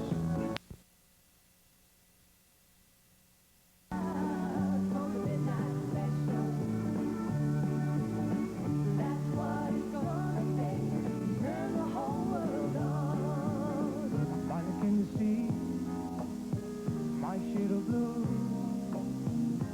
and get over losing. And I hope that you believe a girl can change. This week, Jimmy welcomes Kelly Hoppy and Eddie Eastman. Well, she knows about the roads and the overloads are coming out there. Hello, I'm Don Daly. Saturday nights at 7:30, we bring you background information on the local sports scene. And we also bring you features on amateur as well as professional sports. We take a look back at the past week to bring you highlights from some of the big games. Our cameras will take you to where it happens, or our guests will be right here to bring you up to date. That's 7:30, Saturday evenings here on Channel 9 for Sports Scene.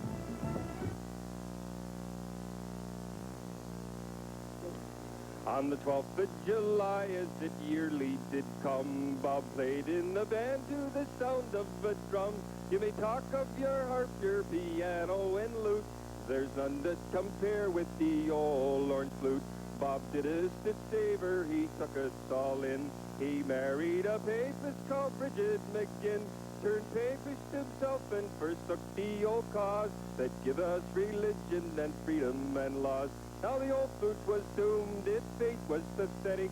It died and burned as the fate is heretic. But as the flames soared around it, we heard a strange noise as the old flute still whistling the Protestant voice. Turalay, turalay, it's a long way from Dublin to Connery.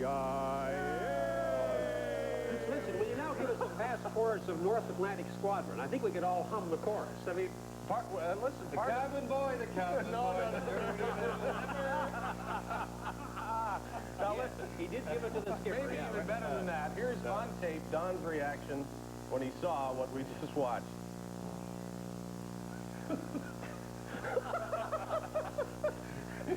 There's nothing you will not do.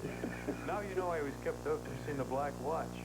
That's right. The flute's fate was pathetic? Yeah. No. Oh, geez. You know, that was at 2 o'clock. That was at 2 o'clock in the morning. John Ferguson and I were doing it all. Were you stiff? There's no, I was semi, but I tell you, there's no indignity that I won't subject in the name of to. show business, because you know you're lucky to be in it. You're not kidding. I'd be on the jackhammer.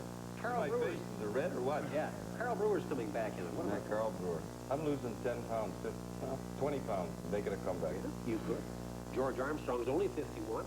Punch said, what happened, apparently, I guess you guys know the story, is that Brewer came to Punch about a month ago and said, hey, I want to finish my career as a Maple Leaf. And then Mike says, well, Vaughn's got a bad back, and Tim Horton's dead. I think we will give you a shot. Well, I'll tell you That's what. Gary Unger tonight played one shift for Atlanta, started the game at Edmonton to keep the consecutive game streak going.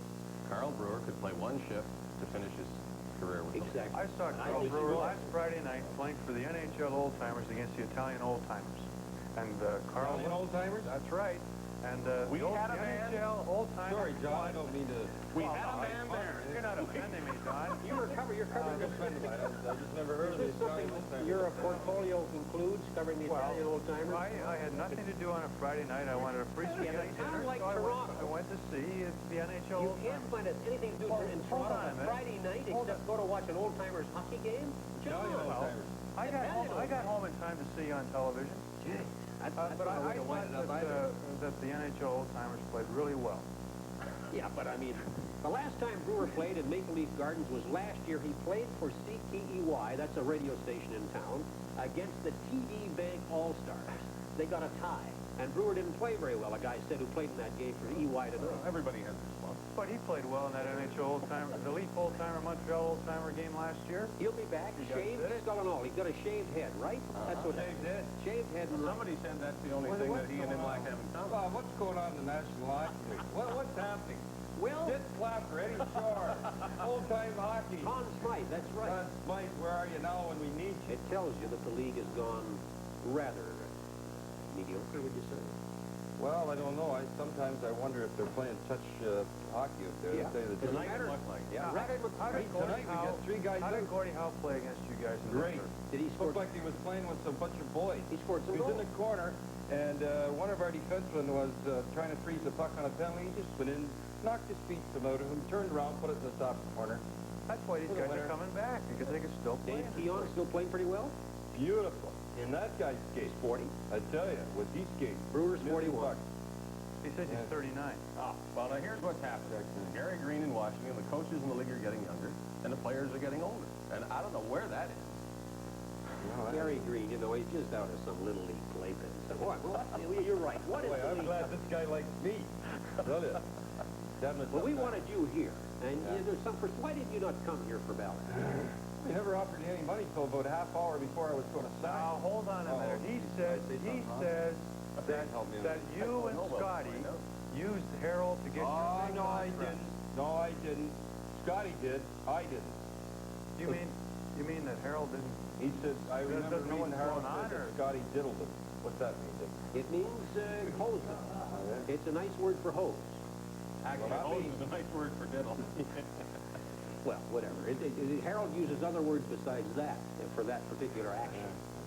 There is the theory now that you didn't really give up as much in Barry Beck as a lot of people might have thought. Your general manager was saying that maybe he's a little overrated. Do you agree with that? Well, I don't, and I'll tell you one thing right now. I think Barry Beck's a heck of a hockey player, and I think he's going to prove it.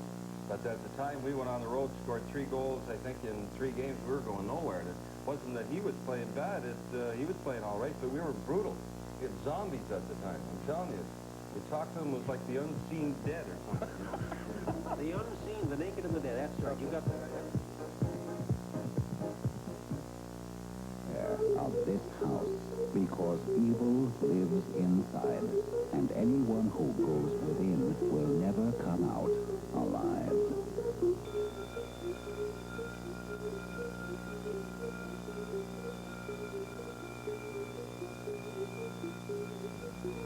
A home where your death is his command.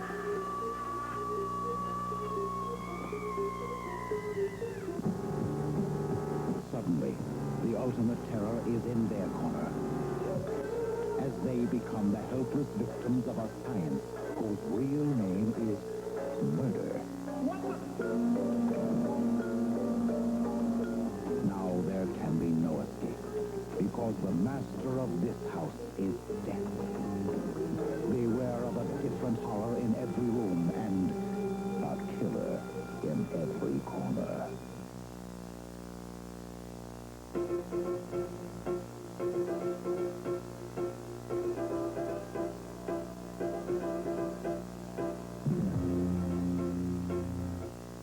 That wraps things up for tonight. Hoping you have enjoyed this game, we'll ask that you check your local listings for the next telecast of Maple Leaf Hockey on CBET. See you then. Good night for now. A CBET Sports Special. Exciting National Hockey League action featuring the Toronto Maple Leafs at home and on the road. Tonight's game is brought to you in part by Molson, brewers of Molson Canadian Lager Beer.